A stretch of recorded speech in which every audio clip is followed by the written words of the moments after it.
വളരെ പ്രാർത്ഥനയോടും തികഞ്ഞ ദൈവാശ്രയത്തോടും കൂടെ നമുക്ക് കർത്താവിന്റെ പാദപീഠത്തിൽ നമുക്കായിരിക്കാം.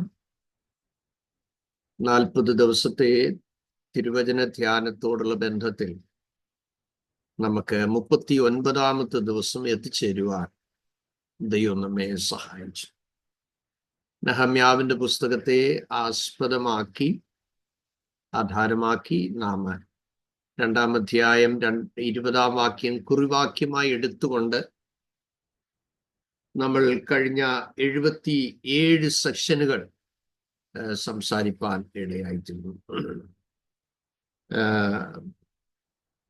ഇന്ന് നമ്മൾ 78ാമത്തെ സെഷനിലേക്ക് വരുമ്പോൾ വേർപാടിന്റെ ഉപദേശം നമ്മൾ പ്രഭാതത്തിൽ നെഹമ്യാവിന്റെ പുസ്തകത്തിലൂടെ ചിന്തിച്ച് വക്രതയും കോട്ടവുമുള്ള തലമുറയുടെ നടുവിൽ നിന്ന് രക്ഷിക്കപ്പെടുവീൻ എന്നുള്ള ഭാഗത്തിലേക്ക് കയറി പരിശുദ്ധാത്മാവിന്റെ ആവശ്യകതയെക്കുറിച്ചും എങ്ങനെ പ്രാപിക്കാം, ഈ കാലഘട്ടത്തിൽ പരിശുദ്ധാത്മാവിന്റെ ആവശ്യകത എന്താണ് എന്നുള്ളതിനെ കുറിച്ചൊക്കെ നമുക്കൊന്ന് വിചിന്തനം ചെയ്യുവാനായി നമ്മൾ ആഗ്രഹിക്കുകയാണ്. ദൈവത്തിന്റെ പരിശുദ്ധാത്മാവിനെ പ്രാപിക്കുക എന്ന് പറയുന്നത് ഈ ലോകത്തിൽ വെച്ച് ഏറ്റവും മഹത്തായ ഒരു പദവിയാണ്. പഴയ നിയമത്തിൽ നാം പിതാവായ ദൈവം എന്നുള്ള നിലകളിലാണ് കൂടുതൽ പ്രയോറിറ്റി എല്ലാ സ്ഥലങ്ങളിലും കണ്ടുവന്നിരുന്നത്. എന്നാൽ സർവശക്തനായ ദൈവം നമ്മളിൽ ഒരാളിനെ പോലെ വേഷത്തിൽ മനുഷ്യനായി ഭൂമിയിൽ വന്നതിന് ശേഷം മുഴുവൻ കർത്താവായ യേശുക്രിസ്തുവിനെ കുറിച്ചുള്ള പരാമർശങ്ങളാണ് കൂടുതലായി ഊന്നൽ നൽകുന്നത്. ഞാനും പിതാവും ഒന്നാകുന്നു എന്ന് കർത്താവ് പറഞ്ഞ് ജനങ്ങളെ അത് ബോധവൽക്കരിപ്പാൻ ഇടയായി തീർന്നു. ക്രിസ്തു ഒടുവിലത്തെ യാഗമായി മാറി. പഴയ നിയമത്തിലെ കാലഘട്ടം എന്ന് പറയുന്നത് നാം വായിക്കുന്നു, ന്യായപ്രമാണവും പ്രവാചകന്മാരും യോഹന്നാൻ വരെ എന്ന് നമ്മൾ വായിക്കുന്നു. അങ്ങനെ പഴയ നിയമത്തിലുള്ളതായ ആചാര അനുഷ്ഠാനങ്ങളും കർമ്മങ്ങൾക്കുമെല്ലാം അത് പരിപൂർണമായ അത് നിർത്തൽ യേശുക്രിസ്തുവിന്റെ യാഗത്തോടുകൂടി ചെയ്ത അനന്തരം പിന്നീട് യാഗങ്ങളല്ല, സ്തോത്രമെന്ന യാഗമാണ് പിന്നീട് ഉള്ളത്. മുൻകാലങ്ങളിൽ ദൈവസന്നിധിയിൽ വരുന്ന ഓരോരുത്തരും വെറുങ്കയോട് വരുവാനായിട്ട് കഴിയില്ലായിരുന്നു. ഓരോരുത്തരും തങ്ങൾക്ക് ലഭിച്ച പ്രാപ്തിക്കൊത്തവണ്ണം ഒന്നീ കാളക്കിടാവിനെ കൊണ്ടുവരണം, അല്ലെങ്കിൽ ആട്ടിനെ കൊണ്ടുവരണം, കോലാട്ടുകൊറ്റനെ കൊണ്ടുവരണം, അല്ലെങ്കിൽ കോലാടിനെ കൊണ്ടുവരണം, അല്ലെ ചെമ്മരിയാടിനെ കൊണ്ടുവരണം, അല്ലെ കുഞ്ഞാടിനെ കൊണ്ടുവരണം. ഇതിനൊന്നും കഴിയാത്തവർ പ്രാവിനെ കൊണ്ടുവരണം. ഒരു നിവൃത്തിയില്ലാത്ത ആളുകൾ പ്രാവിൻ കുഞ്ഞിനെ കൊണ്ടുവരണം. അങ്ങനെയുള്ള യാഗ കർമാനുഷ്ഠാനങ്ങളായിരുന്നു പഴയ നിയമം മുഴുവൻ. ഒരാൾ തെറ്റ് ചെയ്താൽ ആ തെറ്റിന് ശിക്ഷ ഏൽക്കുന്നത് മൃഗങ്ങളായിരുന്നു. അതുകൊണ്ട് യാഗങ്ങൾ തുടരുന്നു. നിത്യമായി വീണ്ടെടുപ്പും ഉണ്ടാകാതെ ഇരുന്നപ്പോഴാണ് അപ്പോൾ ഞാൻ പറഞ്ഞു, തിരുവെഴുത്തിൽ എന്നെ കുറിച്ച് എഴുതിയിരിക്കുന്നു, ദൈവമേ നിന്റെ ഇഷ്ടം ചെയ്യുവാൻ ഞാൻ പ്രിയപ്പെടുന്നു എന്ന് പറഞ്ഞ് കാലത്തിന്റെ തികവിങ്കൽ കന്യകയിലൂടെ നമ്മുടെ കർത്താവായ യേശുക്രിസ്തു ഈ ലോകത്തിൽ മനുഷ്യാവതാരം ചെയ്തത്. ഇപ്പോൾ ഇന്നും നാളെയും ഒക്കെ ലോകത്തിൽ മിക്ക ക്രൈസ്തവ സമൂഹങ്ങളും ക്രിസ്തുമസ് കൊണ്ടാടുകയാണ്.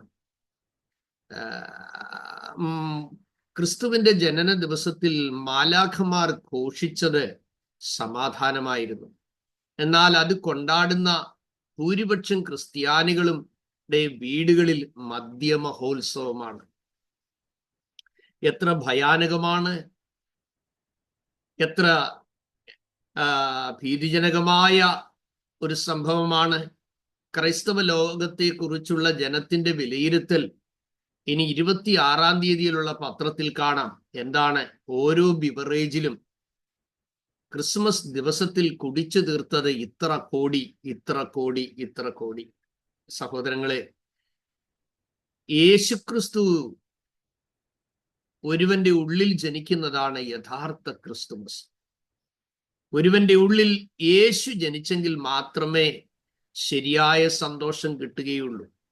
തിരുവചനത്തിൽ നമ്മൾ കാണുന്നത് അവനെ കൈക്കൊണ്ട് അവന്റെ നാമത്തിൽ വിശ്വസിക്കുന്ന ഏവർക്കും ദൈവമക്കൾ ആകുവാൻ അധികാരം കൊടുത്തു. അപ്പോൾ നമ്മുടെ കർത്താവായ യേശുക്രിസ്തു 3.5 വർഷം തൻ്റെ പരസ്യ ശുശ്രൂഷയിൽ രോഗികളെ സൗഖ്യമാക്കുകയും അശുദ്ധാത്മാക്കളെ പുറത്താക്കുകയും മരിച്ചവരെ ഉയർപ്പിക്കുകയും കുഷ്ഠരോഗികളെ ശുദ്ധമാക്കുകയും നാനാവ്യാധികളാൽ വലഞ്ഞവർ വൈദ്യശാസ്ത്രം മുഴുവൻ കൈയൊഴിഞ്ഞ സകലവിധ ആളുകളുടെയും ദീനത്തെയും വ്യാധികളെയും ചുമന്നു. 33.5 വർഷക്കാലം നമ്മുടെ കർത്താവ് ഈ ലോകത്തിൽ ജീവിച്ചു. നമ്മുടെ കർത്താവ് ഒരു പുസ്തകങ്ങളും എഴുതിയിട്ടില്ല. എന്നാൽ ഈ ലോകത്തിൽ ഏറ്റവും കൂടുതൽ പുസ്തകങ്ങൾ എഴുതപ്പെട്ടിരിക്കുന്നത് യേശുക്രിസ്തുവിനെ കുറിച്ചാണ്. നമ്മുടെ കർത്താവായ യേശുക്രിസ്തുവിനെ കുറിച്ചുള്ള ലിഖിതങ്ങളാണ് ലോകത്തിലെ ഏറ്റവും കൂടുതൽ ഭാഷകളിൽ വിവർത്തനം ചെയ്തിട്ടുള്ളത്. ദൈവത്തിന് സ്തോത്രം. കർത്താവ് 3.5 വർഷം മാത്രമേ ശുശ്രൂഷ ചെയ്തുള്ളൂ. എന്നാൽ യോഹന്നാന്റെ ഭാഷയിൽ പറഞ്ഞാൽ നമ്മുടെ കർത്താവായ യേശുക്രിസ്തു ചെയ്ത പ്രവൃത്തികൾ വിവരിക്കാൻ പോയാൽ അതൊരു പുസ്തകങ്ങളിലും ഒതുങ്ങാതെ വണ്ണം അത്ര ബൃഹത്തായ വിശാലമായ പ്രവൃത്തികളാണ്. അതേ സഹോദരങ്ങളെ, നമ്മുടെ കർത്താവായ യേശുക്രിസ്തു ഇങ്ങനെ പറഞ്ഞു, ഞാൻ സാക്ഷാൽ മുന്തിരിവള്ളിയാണ്, എൻ്റെ പിതാവ് തോട്ടക്കാരനാണ്, നിങ്ങൾ അതേ കൊമ്പുകളാണ്. പിതാവായ ദൈവം ഭൂമിയിലേക്ക് അയച്ച ഏറ്റവും അതിശ്രേഷ്ഠമായ സ്വർഗീയ മുന്തിരിവള്ളിയാണ് ക്രിസ്തു. അതിൽ 12 ശാഖകൾ പൊട്ടി. സ്തോത്രം. ഒരു ശാഖ വീണ്ടും വീണ്ടും ഫലം കായ്ക്കാഞ്ഞതുകൊണ്ട് അത് മുറിച്ചു കളഞ്ഞു. നിങ്ങൾക്ക് കാര്യം പൊരുൾ മനസ്സിലായല്ലോ. യൂദാ ആ സ്ഥാനത്തേക്ക് മത്യാസിനെ തിരഞ്ഞെടുക്കും. അത് കഴിഞ്ഞതിന് ശേഷം കർത്താവ് വീണ്ടും 70 പേരെ തിരഞ്ഞെടുത്തു. വീണ്ടും കർത്താവ് അവർക്ക് കൂടെ കൊണ്ടു നടന്ന് പ്രാക്ടിക്കൽ മിനിസ്ട്രി കൊടുത്തു. ഒരിക്കൽ ഒരു ടീമിനെ വിളിച്ചിട്ട് അധികാരം നൽകി അവരെ സ്പ്ലിറ്റ് ചെയ്ത് ഈരണ്ടായി വിളിച്ചു. ഒരുവനേക്കാൾ 2 നല്ലത് എന്ന് തിരുവചനത്തിൽ കാണുന്നു. നിങ്ങൾ ഏത് ഭവനത്തിൽ സുവിശേഷം അറിയിക്കാൻ പോയാലും ഒറ്റയ്ക്ക് പോകാതിരിക്കാൻ ശ്രമിക്കുക. 2 പേർ ഒരുമിച്ച് വേണം പോകാൻ. ഒരാൾക്ക് നിയോഗം കിട്ടി വചനം പങ്കുവച്ചാൽ അടുത്ത ആൾ കേട്ടോണ്ടിരിക്കുകയല്ല ചെയ്യേണ്ടത്, ഉള്ളിൽ പ്രാർത്ഥിച്ച് ജാഗരിച്ചു കൊണ്ടേയിരിക്കണം. കർത്താവേ, ആ മകളിലൂടെ കർത്താവ് ഇടപെട്ടുകൊണ്ടേയിരിക്കണമേ. രൂപാന്തരം വരുന്ന, ദൈവത്തെ അറിയുന്ന, അവരുടെ ഉൾക്കണ്ണ് തുറക്കുവാൻ, ബുദ്ധിയെ പ്രകാശിപ്പിക്കുവാൻ, ദൈവത്തിന്റെ വചനത്തോട് പ്രിയമുണ്ടാകുവാൻ അടുത്ത ആളെ പ്രാർത്ഥിച്ചുകൊണ്ടേയിരിക്കണം. ദൈവത്തിന് സ്തോത്രം. അപ്പോൾ നമുക്ക് വ്യക്തമായി മനസ്സിലാക്കാൻ കഴിയും, കർത്താവ് അവരുടെ ഉള്ളത്തെ ലുദിയായുടെ ഹൃദയം തുറക്കുന്നത് പോലെ തുറക്കുവാനിടയായിത്തീരും.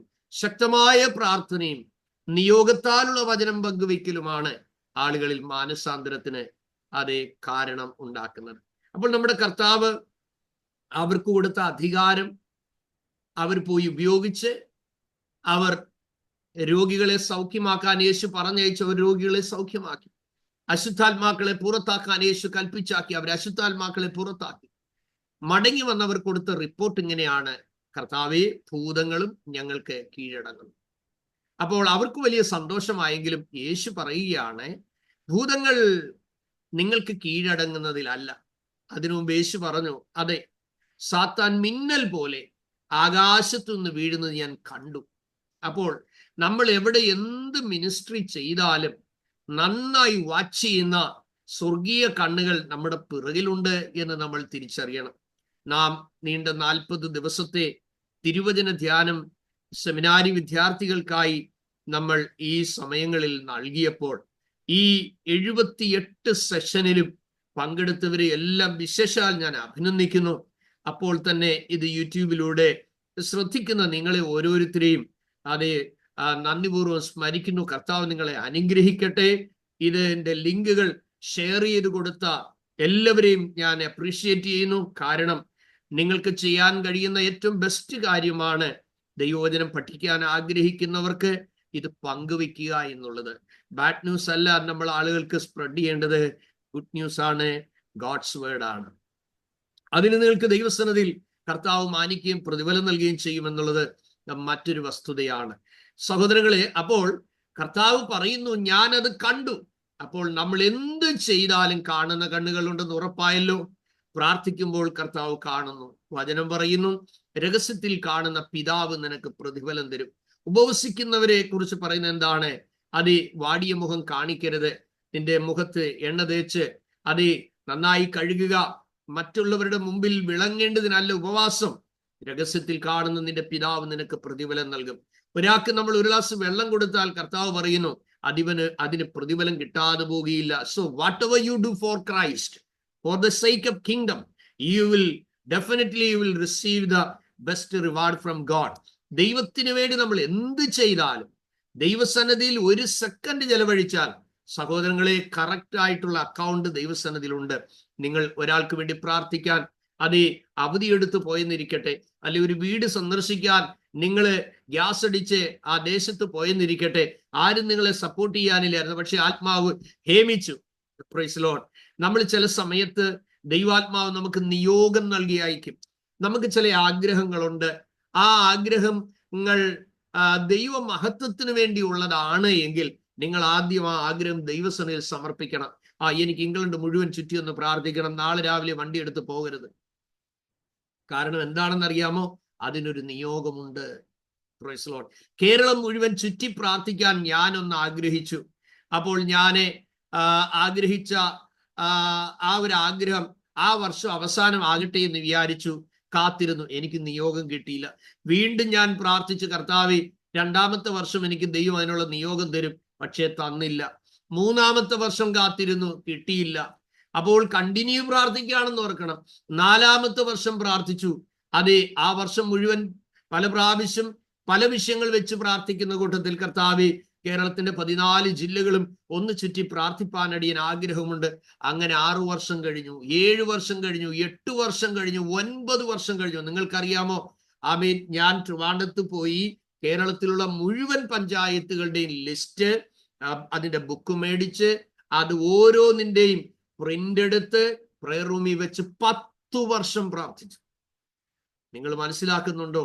ആഫ്റ്റർ 10 years ഒരിക്കൽ കർത്താവിന്റെ ആത്മാവിനോട് പറഞ്ഞു, എന്റെ സമയമായി. കാസർഗോഡ് നിന്ന് ഞങ്ങൾ തിരുവനന്തപുരം കളിയിക്കവള വരെയും ഞങ്ങൾ പോയി. പ്രാർത്ഥന അവസാനിക്കുന്നത് തിരുവനന്തപുരം നിയമസഭാ മന്ദിരത്തിലായിരുന്നു. ദൈവത്തിന് സ്തോത്രം. ആ നിയമസഭാ മന്ദിരത്തിൽ ഞങ്ങള് ചെന്ന് അവിടെ കയറി പ്രാർത്ഥിക്കണമെന്ന് ആഗ്രഹിച്ചു. ഞങ്ങളുടെ യാത്രയിൽ ചെറിയ അപകടമുണ്ടായി. ദൈവം അത് നന്മയ്ക്കാക്കി തീർത്തു. അതൊരു പോലീസ് ഡിപ്പാർട്ട്മെന്റ് ഞങ്ങൾ കയറേണ്ടി വന്നു. അവിടെയുള്ള ഒരു സബ് ഇൻസ്പെക്ടറുമായിട്ട് സംസാരിച്ചപ്പോൾ ദൈവകൃപയാൽ അദ്ദേഹത്തിന് ചില നീഡുകൾ ആവശ്യമായി വന്നു. അവർക്ക് ചില കാര്യങ്ങൾ ഞങ്ങൾ ഇന്ന് മനസ്സിലാക്കേണ്ടതായി വന്നു. നെക്സ്റ്റ് ഡേ ഒരു ക്ലാസ് ഉണ്ടായിരുന്നു. അതിനെക്കുറിച്ച് എന്താണ് അവയർനെസ് കൊടുക്കേണ്ടതിനെ കുറിച്ച് പുള്ളി ചഞ്ചലപ്പെട്ടിരിക്കുകയായിരുന്നു. അവർക്ക് ചില അഡ്വൈസ് ഒക്കെ കൊടുക്കാനായിട്ട് ദൈവം ഞങ്ങൾക്ക് കൃപ നൽകി. എന്തായാലും മറ്റു പ്രശ്നങ്ങളൊന്നും ഉണ്ടാകാതെ ദൈവം ഞങ്ങളെ വളരെ സൂക്ഷിച്ചു. എൻ്റെ ഒരു വേദവിദ്യാർത്ഥിയാണ്, വണ്ടി ഓടിച്ചത് അല്പം പ്രയാസം നേരിട്ടു, എന്നാൽ ഒരു ദോഷവും വരാതെ ഞങ്ങളെ കാത്തു. നിയമസഭാ മന്ദിരത്തിൽ എത്തിയപ്പോഴേക്കും അവിടെ ക്ലോസ് ചെയ്യുന്നൊരു ടൈമാണ്. സ്പെഷ്യൽ പെർമിഷൻ വാങ്ങി ഞങ്ങൾ അവിടെ കയറി. അവിടെ ആ നിയമസഭാ മന്ദിരത്തിനുള്ളിൽ, പഴയ നിയമസഭാ മന്ദിരത്തിനുള്ളിൽ പ്രാർത്ഥിപ്പാനിടയായി തീർന്നു. അന്നുണ്ടായിരുന്ന ഒരു പ്രിയപ്പെട്ടവൻ, ഞങ്ങളെ ഗൈഡ് ചെയ്യുന്ന പ്രിയപ്പെട്ടവൻ, ഞങ്ങൾ പ്രാർത്ഥന കഴിഞ്ഞപ്പോൾ തൻ്റെ കണ്ണുകൾ നിറഞ്ഞൊഴുകുവാൻ തുടങ്ങി. സ്തോത്രം. ഞാൻ അദ്ദേഹത്തെ മാറ്റി നിർത്തിയിട്ട് ചോദിച്ചു, എന്തിനാണ് അങ്ങ് കരഞ്ഞത്? അപ്പോൾ എന്നോട് പറയുകയാണ്, കുറെ വർഷങ്ങളായി, ഇത് ഏതാണ്ട് 20-22 വർഷത്തിനുമുള്ള സംഭവം ഞാൻ പറയുന്നത്. അദ്ദേഹം പറയുകയാണ്, ഞാനൊരു BJP പ്രവർത്തകനാണ്, കൂത്തുപറമ്പിലാണ് എൻ്റെ വീട്. പക്ഷേ നിങ്ങളുടെ പ്രാർത്ഥന കേട്ട് കഴിഞ്ഞപ്പോൾ എൻ്റെ ഉള്ളിൽ ഭയങ്കര സമാധാനം ഫീൽ ചെയ്യുന്നു. അതുകൊണ്ട് ഞാൻ കരഞ്ഞതാണ്. ആ പ്രിയപ്പെട്ടവൻ കർത്താവിനെ രക്ഷകനായി സ്വീകരിപ്പാനിടയായി തീർന്നു. എൻ്റെ സഹോദരങ്ങളെ, ഞങ്ങൾ മിക്ക സ്ഥലങ്ങളിലൂടെ യാത്ര ചെയ്ത് അർദ്ധരാത്രിയിൽ ഓരോ പഞ്ചായത്തുകളും കയറി ആ മുഴങ്കാലിൽ ഇരുന്ന് പ്രാർത്ഥിച്ച് ആ ദേശത്ത് ഉള്ള ദൈവമക്കളെ മുഴുവൻ ശക്തീകരിപ്പാൻ, അവിടെയുള്ള പ്രവർത്തനങ്ങളെ ശക്തീകരിപ്പാൻ, അതേ ആ പ്രതികൂലങ്ങളിൽ പോകുന്ന ദൈവമക്കൾക്ക് ധൈര്യം ഉറപ്പും നൽകാൻ ആ പ്രാർത്ഥന അതിവിശാലമായിരുന്നു. ദൈവത്തിന് സ്തോത്രം. അതിനുശേഷം വാസ്തവം പറഞ്ഞാൽ ആ നാളുവരെയും ഉണ്ടാകാതെ ഇരുന്ന മലബാറിലെ പ്രവർത്തനത്തിന് വലിയ പ്രോഗ്രസ് ഒന്നും ഉണ്ടാകാതെ ഇരുന്നിടത്ത് വലിയ വിടുതലുകൾ പിന്നത്തേതിൽ കാണാൻ കഴിഞ്ഞു. കാഞ്ഞിരക്കുല്ലി, മണിക്കടവ്, അതേ ഇരിട്ടി, മാനന്തവാടി, ഈ പല സ്ഥലങ്ങളിലും ദൈവം വാതിലുകൾ തുറക്കാനിടയായി തീർന്നു. അവിടെയെല്ലാം സ്ഥലങ്ങൾ പിന്നത്തേതിൽ പലരുടെ സഹായത്താൽ മേടിക്കുവാനും അവിടെ മനോഹരമായ ആലയങ്ങൾ പണിയുവാനും ഇന്ന് അനുഗ്രഹിക്കപ്പെട്ട സഭകൾ അവിടെയെല്ലാം ഉണ്ട്. അന്ന് കൂട്ടുപ്രവർത്തകരായിരുന്ന ദൈവദാസന്മാർ വളരെ പ്രാപ്തരായും വളരെ ശക്തരായും അതേ അവിടെ നല്ല നേതൃത്വ നിരയിൽ നിന്നുകൊണ്ട് കർത്താവിന്റെ വേലയിൽ അവർ പോരാടി മുന്നേറുന്നു. ഞാൻ താഴ്മയോട് പറയട്ടെ, പ്രാർത്ഥനയാണ് എല്ലാ ദൈവപ്രവൃത്തിയുടെയും കേന്ദ്രം എന്ന് കൂടെ ഞാൻ ഓർപ്പിക്കുകയാണ്. ഞാൻ എന്തിനാ ഇത് ഇത്രയും പറഞ്ഞു വന്നത്? നമ്മുടെ ആത്മീയ ശുശ്രൂഷയോ ഉയരത്തിൽ നിന്ന് പ്രാപിക്കാനുള്ള ദൈവകൃപയോ നാം നിശ്ചയിച്ച സമയത്തോ നാം പ്ലാൻ ചെയ്യുന്നത് പോലെയല്ല നടക്കുന്നത്. എന്നാൽ നാം അത് പ്രാപിപ്പാനായി നമ്മുടെ ഉള്ളിൽ ആദ്യം ആവശ്യമായിരിക്കുന്ന കാര്യം എന്ന് പറയുന്നത് അതീവ ദാഹമാണ്, വലിയ വാഞ്ചയാണ് നമുക്ക് ആവശ്യം. തീവ്രമായ ഒരു വാഞ്ച നമുക്കുണ്ടാകണം. പരിശുദ്ധാത്മാവിന്റെ പ്രവർത്തനങ്ങൾ ധാരാളം സന്ദർഭങ്ങളിൽ പല മേഖലയിൽ അടിയന് കാണുവാനായിട്ട് ദൈവം ഇടയാക്കിയിട്ടുണ്ട്. ആൻഡമാൻസിൽ ഞാൻ ആയിരുന്ന സമയത്ത് ആൻഡമാൻസിൽ മിഷണറിയായി കടന്നു പോകുമ്പോൾ ആ ദേശത്ത് ആ കാലങ്ങളിൽ പ്രവർത്തനത്തിന് പോകാൻ ആളില്ലാത്ത ഒരു കാലമാണ്. അവിടെ ആരും പോകാൻ മനസ്സില്ല. ഞാൻ ഗുജറാത്തിൽ നിന്ന് എനിക്ക് പൂനെക്ക് ട്രാൻസ്ഫർ തന്നപ്പോൾ ദൈവം എന്നെ വിലക്കി. നീ അവിടേക്കല്ല പോകേണ്ടത്. ഞാൻ ഓവർസിയർക്ക് കത്തെഴുതി, എന്നെ ദൈവം അങ്ങോട്ട് വിടുന്നില്ല. സാധാരണ ശ്രേഷ്ഠ അധികാരങ്ങൾക്ക് കീഴ്പ്പെട്ടിരിക്കണം, ട്രാൻസ്ഫർ ഓർഡർ വന്നാൽ പോയിരിക്കണം. പക്ഷേ എൻ്റെ ഈ ഇത്രയും 4 പതിറ്റാണ്ടിലെ ശുശ്രൂഷ പരിചയം എന്ന് പറയുന്നത് ആരുടെയും നുഖത്തിന്റെ കീഴിൽ തലവെച്ചു കൊടുത്തുള്ള ഒരു ജീവിത ശുശ്രൂഷയല്ല. പരിശുദ്ധാത്മാവ് എനിക്ക് തരുന്ന നിയോഗം അനുസരിച്ചും കാഴ്ചപ്പാടനുസരിച്ചുമാണ് ഞാൻ പോയി പ്രവർത്തിക്കാറുള്ളത്. അവിടെ ആത്മാക്കളെ കിട്ടിയാൽ, സഭകൾ സ്ഥാപിക്കപ്പെട്ടാൽ, അടുത്തുള്ള ഓർഗനൈസേഷന് കൈമാറി പോകുന്ന ഒരു മിഷണറി പ്രവർത്തനമാണ് ദൈവം എനിക്ക് നൽകിയ കോളിംഗ്. ആ സമയത്ത് എന്ത് ചെയ്യണം എന്നറിയില്ല. ഞാൻ ആയിരുന്ന ചർച്ച് അവിടെ ഞാൻ വിട്ടു. ഗുജറാത്തിൽ അത് രാജ്കോട്ട് വന്ന്, ദൈവത്തിന് സ്തോത്രം, അതെ, ഒരു പ്രിയപ്പെട്ടവന്റെ ഭവനത്തിൽ ഞാനിങ്ങനെ എന്താണ് അടുത്തത് ചെയ്യേണ്ടത്? എൻ്റെ ട്രാൻസ്ഫർ ഓർഡർ ഇരിക്കുക, പക്ഷെ പരിശുദ്ധാത്മാവിനെ വിലക്കുന്നു, നിനക്ക് പൂനെക്കല്ല. എന്നാൽ അതിന്റെ 3 വർഷങ്ങൾക്ക് മുമ്പ് കേരളത്തിൽ ശക്തനായിരുന്ന ദൈവമനുഷ്യനായിരുന്ന വാര്യാപുരം യോനാച്ചാൻ ഒരിക്കൽ എന്നോട് ഒരു അരുളപ്പാട് പറഞ്ഞു, മകനെ, നിനക്ക് 3 വർഷം മരുഭൂമിയിൽ, 5 വർഷം സമുദ്രത്തിന്റെ നടുവിൽ, അവിടെ വെച്ച് നീ പൗലോസിനെ പോലെ എൻ്റെ വേല നിമിത്തം അറസ്റ്റിലാകും. സ്തോത്രം. അനേകർ ആ ദേശത്തു നിന്ന് വിടിവിക്കപ്പെടും. ഇരുളിരുന്ന ജനം വലിയൊരു വെളിച്ചം കണ്ടതുപോലെ ഞാൻ നിന്നെ സമുദ്രത്തിന്റെ നടുവിലേക്കായിരിക്കും അതേ മരുഭൂമിയിൽ നയിക്കുന്നത്. അപ്പൊ മരുഭൂമി എന്താ, സമുദ്രത്തിന്റെ നടുവിലുള്ള വേല എന്താ, ഇതൊന്നും ആ ആലോചന കേട്ടപ്പോൾ തിരിച്ചറിയില്ലായിരുന്നു. പിന്നീട് അറിയുന്നത് റാൺ ഓഫ് കച്ച്, കച്ച് മരുഭൂമി എന്ന് ഒരു ബോർഡ് കണ്ടപ്പോഴാണ് എനിക്ക് മനസ്സിലായ, അയ്യോ, ഗുജറാത്തിൽ ഈ മരുഭൂമിയിലാണല്ലോ ഞാൻ വേല ചെയ്യുന്നത്. അവിടുത്തെ പ്രവർത്തനം കഴിഞ്ഞപ്പോൾ ദൈവാത്മാവ്, അമേൻ, പൂനെക്കല്ല ആത്മനിയോഗം. അവിടെ നല്ല ചർച്ച്, നല്ല വരുമാനമുണ്ട്, നല്ല കാര്യമായ എല്ലാ പ്രയോജനങ്ങളുമുണ്ട്. പക്ഷേ അവിടേക്ക് പോകാൻ ആത്മാവ് അനുവദിച്ചില്ല.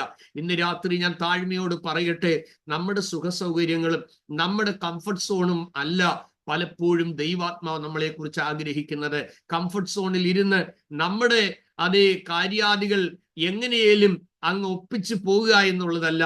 വിളിയാലുള്ള ആശ മനസ്സിലാക്കാൻ എന്നെ കേൾക്കുന്ന ദൈവമക്കൾ തയ്യാറാകണം. കർത്താവേ, എനിക്ക് നൽകുന്ന ആയുസ്സിൽ, എനിക്ക് നൽകുന്ന ആരോഗ്യവും, എനിക്ക് നൽകുന്ന സമയവും, എനിക്ക് നൽകിയിരിക്കുന്ന കഴിവും താലന്തും പണവും കുടുംബജീവിതവും എൻ്റെ കുഞ്ഞുങ്ങളും അങ്ങ് എന്തിച്ഛിക്കുന്നോ അപരഘടകമാ ശകദുനിയാ ഹല്ലേലൂയ ആ തലത്തിലേക്ക് സമർപ്പിക്കപ്പെടുവാൻ ഞാൻ നിങ്ങളെ കർത്താവിന്റെ നാമത്തിൽ, നിങ്ങളുടെ ഒരു സഹോദരൻ എന്ന നിലയിൽ, കർത്താവിന്റെ കൂട്ടുവേലക്കാരൻ എന്ന നിലയിൽ ഞാൻ നിങ്ങളെ ആത്മാവിൽ പ്രബോധിപ്പിക്കുകയാണ്. സ്തോത്രം. ഞാൻ അങ്ങനെ രാജ്കോട്ട് കോശിച്ചായൻ എന്ന് പറയുന്ന അമ്മാമ്മയുടെ പേര് വത്സമ്മ. ഞങ്ങൾ അവിടെ ഇരുന്ന് പ്രാർത്ഥിക്കുകയാണ്. ഞങ്ങൾ അവിടെ ഇരുന്ന് പ്രാർത്ഥിക്കുമ്പോൾ അവർക്ക് വലിയ സന്തോഷമായി. അപ്പൊ എന്നോട് ചോദിച്ചു, എന്താ ഷാജി പാസ്റ്ററെ അടുത്ത പ്ലാൻ? ഞാൻ പറഞ്ഞു, എനിക്കറിയില്ല. എനിക്ക് ട്രാൻസ്ഫർ ഓർഡർ എന്റെ കയ്യിലുണ്ട്, പക്ഷെ പരിശുദ്ധാത്മാവ് എന്നോട് പറയുന്നു ഞാൻ അങ്ങോട്ടല്ല പോകേണ്ടത് എന്ന്. അതുകൊണ്ട് ഞാൻ അവർക്ക് കത്തെഴുതി. സ്തോത്രം. കാരണം മറ്റൊരാളെ അവിടേക്ക് അയച്ചേ മതിയാകുകയുള്ളൂ. ഞാൻ ഇങ്ങനെ ഇരുന്ന് കരയുകയാണ്. ചില സന്ദർഭങ്ങളിൽ അവസരങ്ങളും ഓഫറുകളും നമ്മുടെ മുന്നിൽ നിൽക്കുമ്പോഴും ചില നടത്തിപ്പില്ലാത്ത സന്ദർഭങ്ങൾ നമുക്കുണ്ടാകും. അപ്പോഴോർത്തോണം, നീ ആത്മാവിനാൽ നയിക്കപ്പെടുന്നവളാണ്, നീ ആത്മാവിനാൽ നയിക്കപ്പെടുന്നവനാണ്. നിനക്കുള്ള വഴി വരുന്നുണ്ട്, നിനക്കുള്ള വാതിൽ തുറക്കും. അനഘതുരികടകസിയാന അമേ, നിനക്കുള്ള പദ്ധതികൾ ഒരുങ്ങി വരികയാണ്. ഇന്ന് രാത്രിയിലും തിരിച്ചറിയുന്നവർ കർത്താവിന് നന്ദി പറയട്ടെ. നമ്മുടെ തിരുവചന ധ്യാനത്തിന്റെ അതേ 39ാമത് രാത്രിയിൽ നാം പരിശുദ്ധാത്മാവിന്റെ നടത്തിപ്പും നിയോഗവും പരിശുദ്ധാത്മാവിന്റെ ആവശ്യകതയെക്കുറിച്ചും ഒക്കെയാണ് നാം ധ്യാനിച്ചു വരുന്നത്.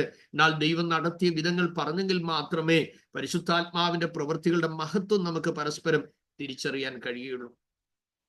ഞങ്ങൾ ഒരു 4ാമത്തെ ദിവസം പ്രാർത്ഥിച്ചു കൊണ്ടിരിക്കുമ്പോൾ കോശിച്ചായന്റെ മകൻ പൈതൽ വിദേശത്താണ്. ദൈവത്തിന് സ്തോത്രം.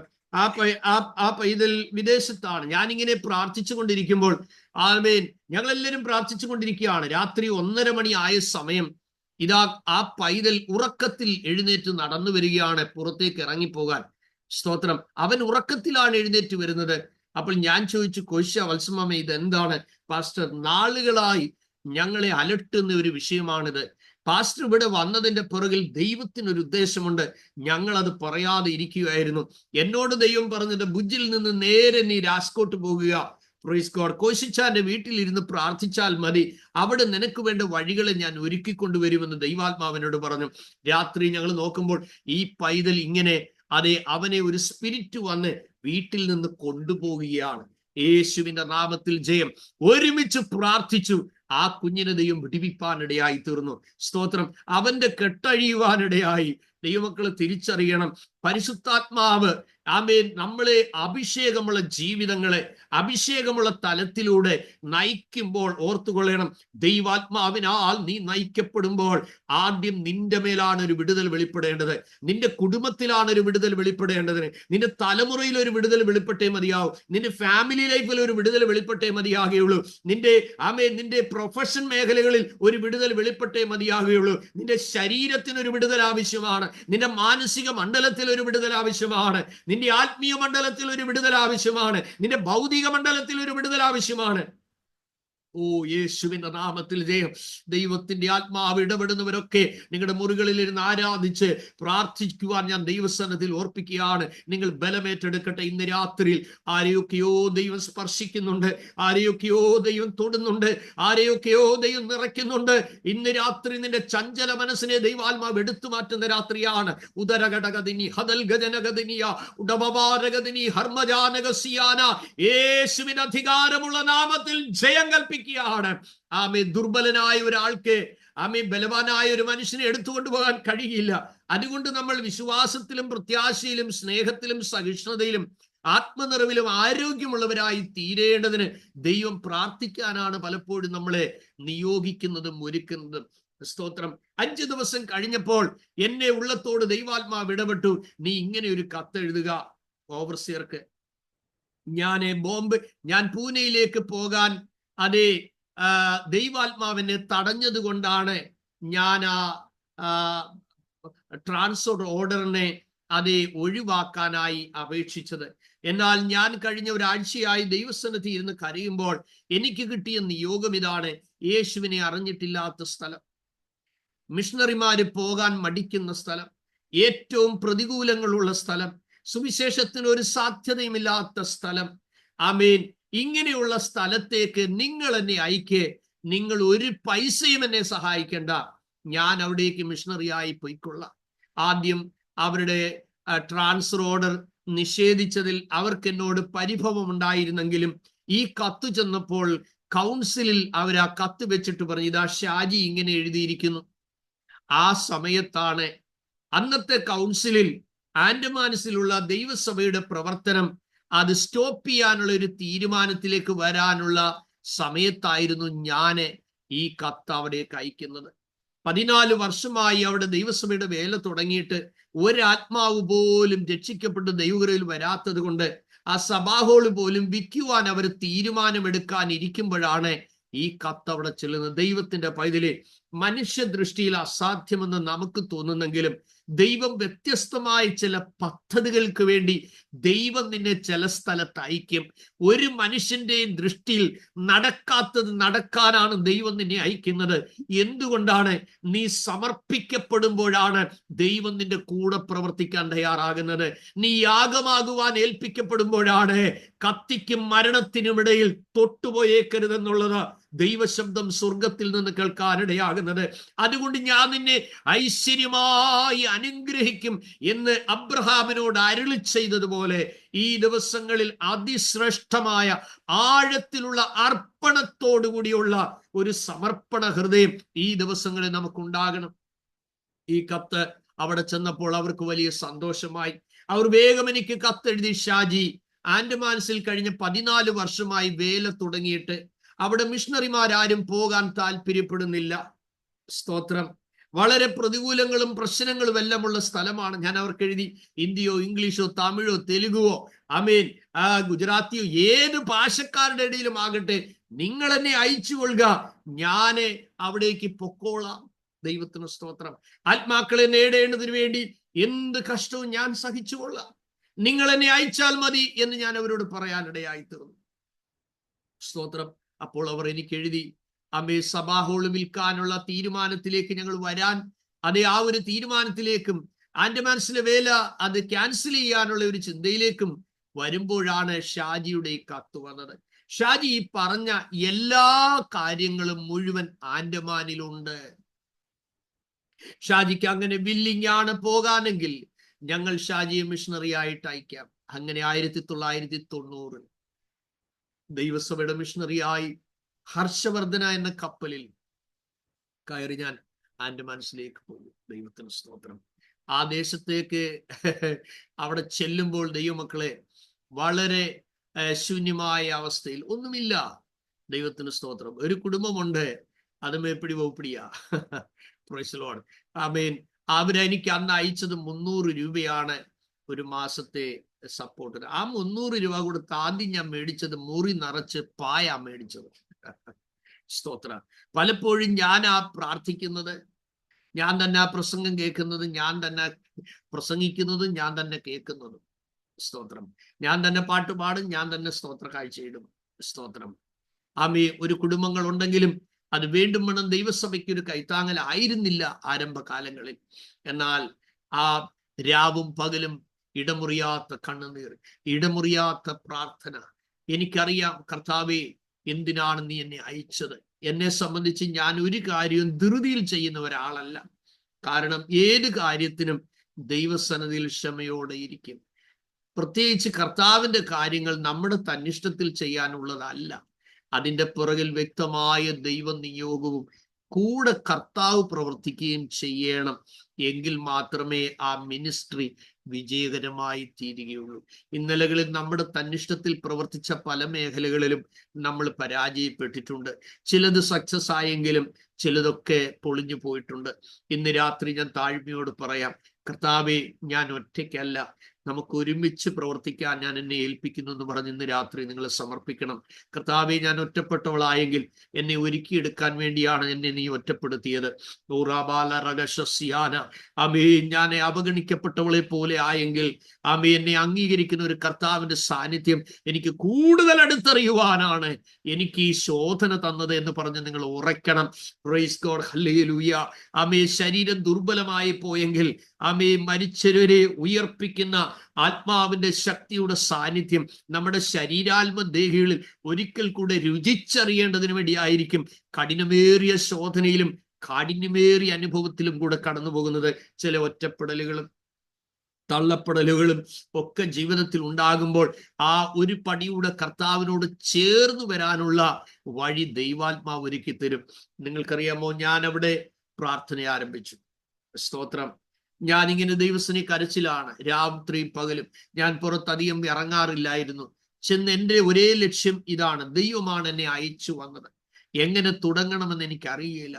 ഇന്നലകളിൽ ധാരാളം ദൈവദാസന്മാർ പരാജയപ്പെട്ടു പോയ സ്ഥലമാണ്. എങ്ങനെയാണ് ഇതിന് സ്റ്റെപ്പ് വയ്ക്കേണ്ടത് എന്ന് എനിക്ക് അറിയില്ല. അതുകൊണ്ട് ഓരോ ചുവടുകളും നെഹമ്യാവ് പറഞ്ഞതുപോലെ ആമേൻ സ്വർഗത്തിലെ ദൈവം കാര്യം സാധിപ്പിക്കേണ്ടതിന് വേണ്ടി കാത്തിരിക്കുകയാണ്. യേശുവിന്റെ നാമത്തിൽ ജയം. ഇപ്പോൾ 35 ഡിവൈസ് ഇതിനകത്ത് ആക്റ്റീവായിട്ടുണ്ട്. ആമേൻ സ്തോത്രം. 1, 2, 4 പേര് ഇരുന്ന് കേൾക്കുന്നവരായി അതേ പല ആളുകൾ എന്നെ കേൾക്കുന്നുണ്ട്. നിങ്ങൾ എല്ലാവരും ദൈവത്തെ സ്നേഹിക്കുന്നത് കൊണ്ടും ദൈവവചനത്തെ സ്നേഹിക്കുന്നത് കൊണ്ടും ഇതിനാൽ നിങ്ങളുടെ ഉള്ളത്തിന് കിട്ടുന്ന ആശ്വാസവും സ്വസ്ഥതയും ആനന്ദവും നിമിത്തവുമാണ് നിങ്ങൾ തിരുവചനം കേൾക്കുവാൻ എൻ്റെ ക്ലാസ്സിൽ വന്നിരിക്കുന്നത്. നിങ്ങളിൽ നിന്ന് ഞാൻ ഒട്ടും വ്യത്യസ്തനല്ല. നിങ്ങളിൽ ഒരാളെന്ന് മാത്രമേ ഉള്ളൂ.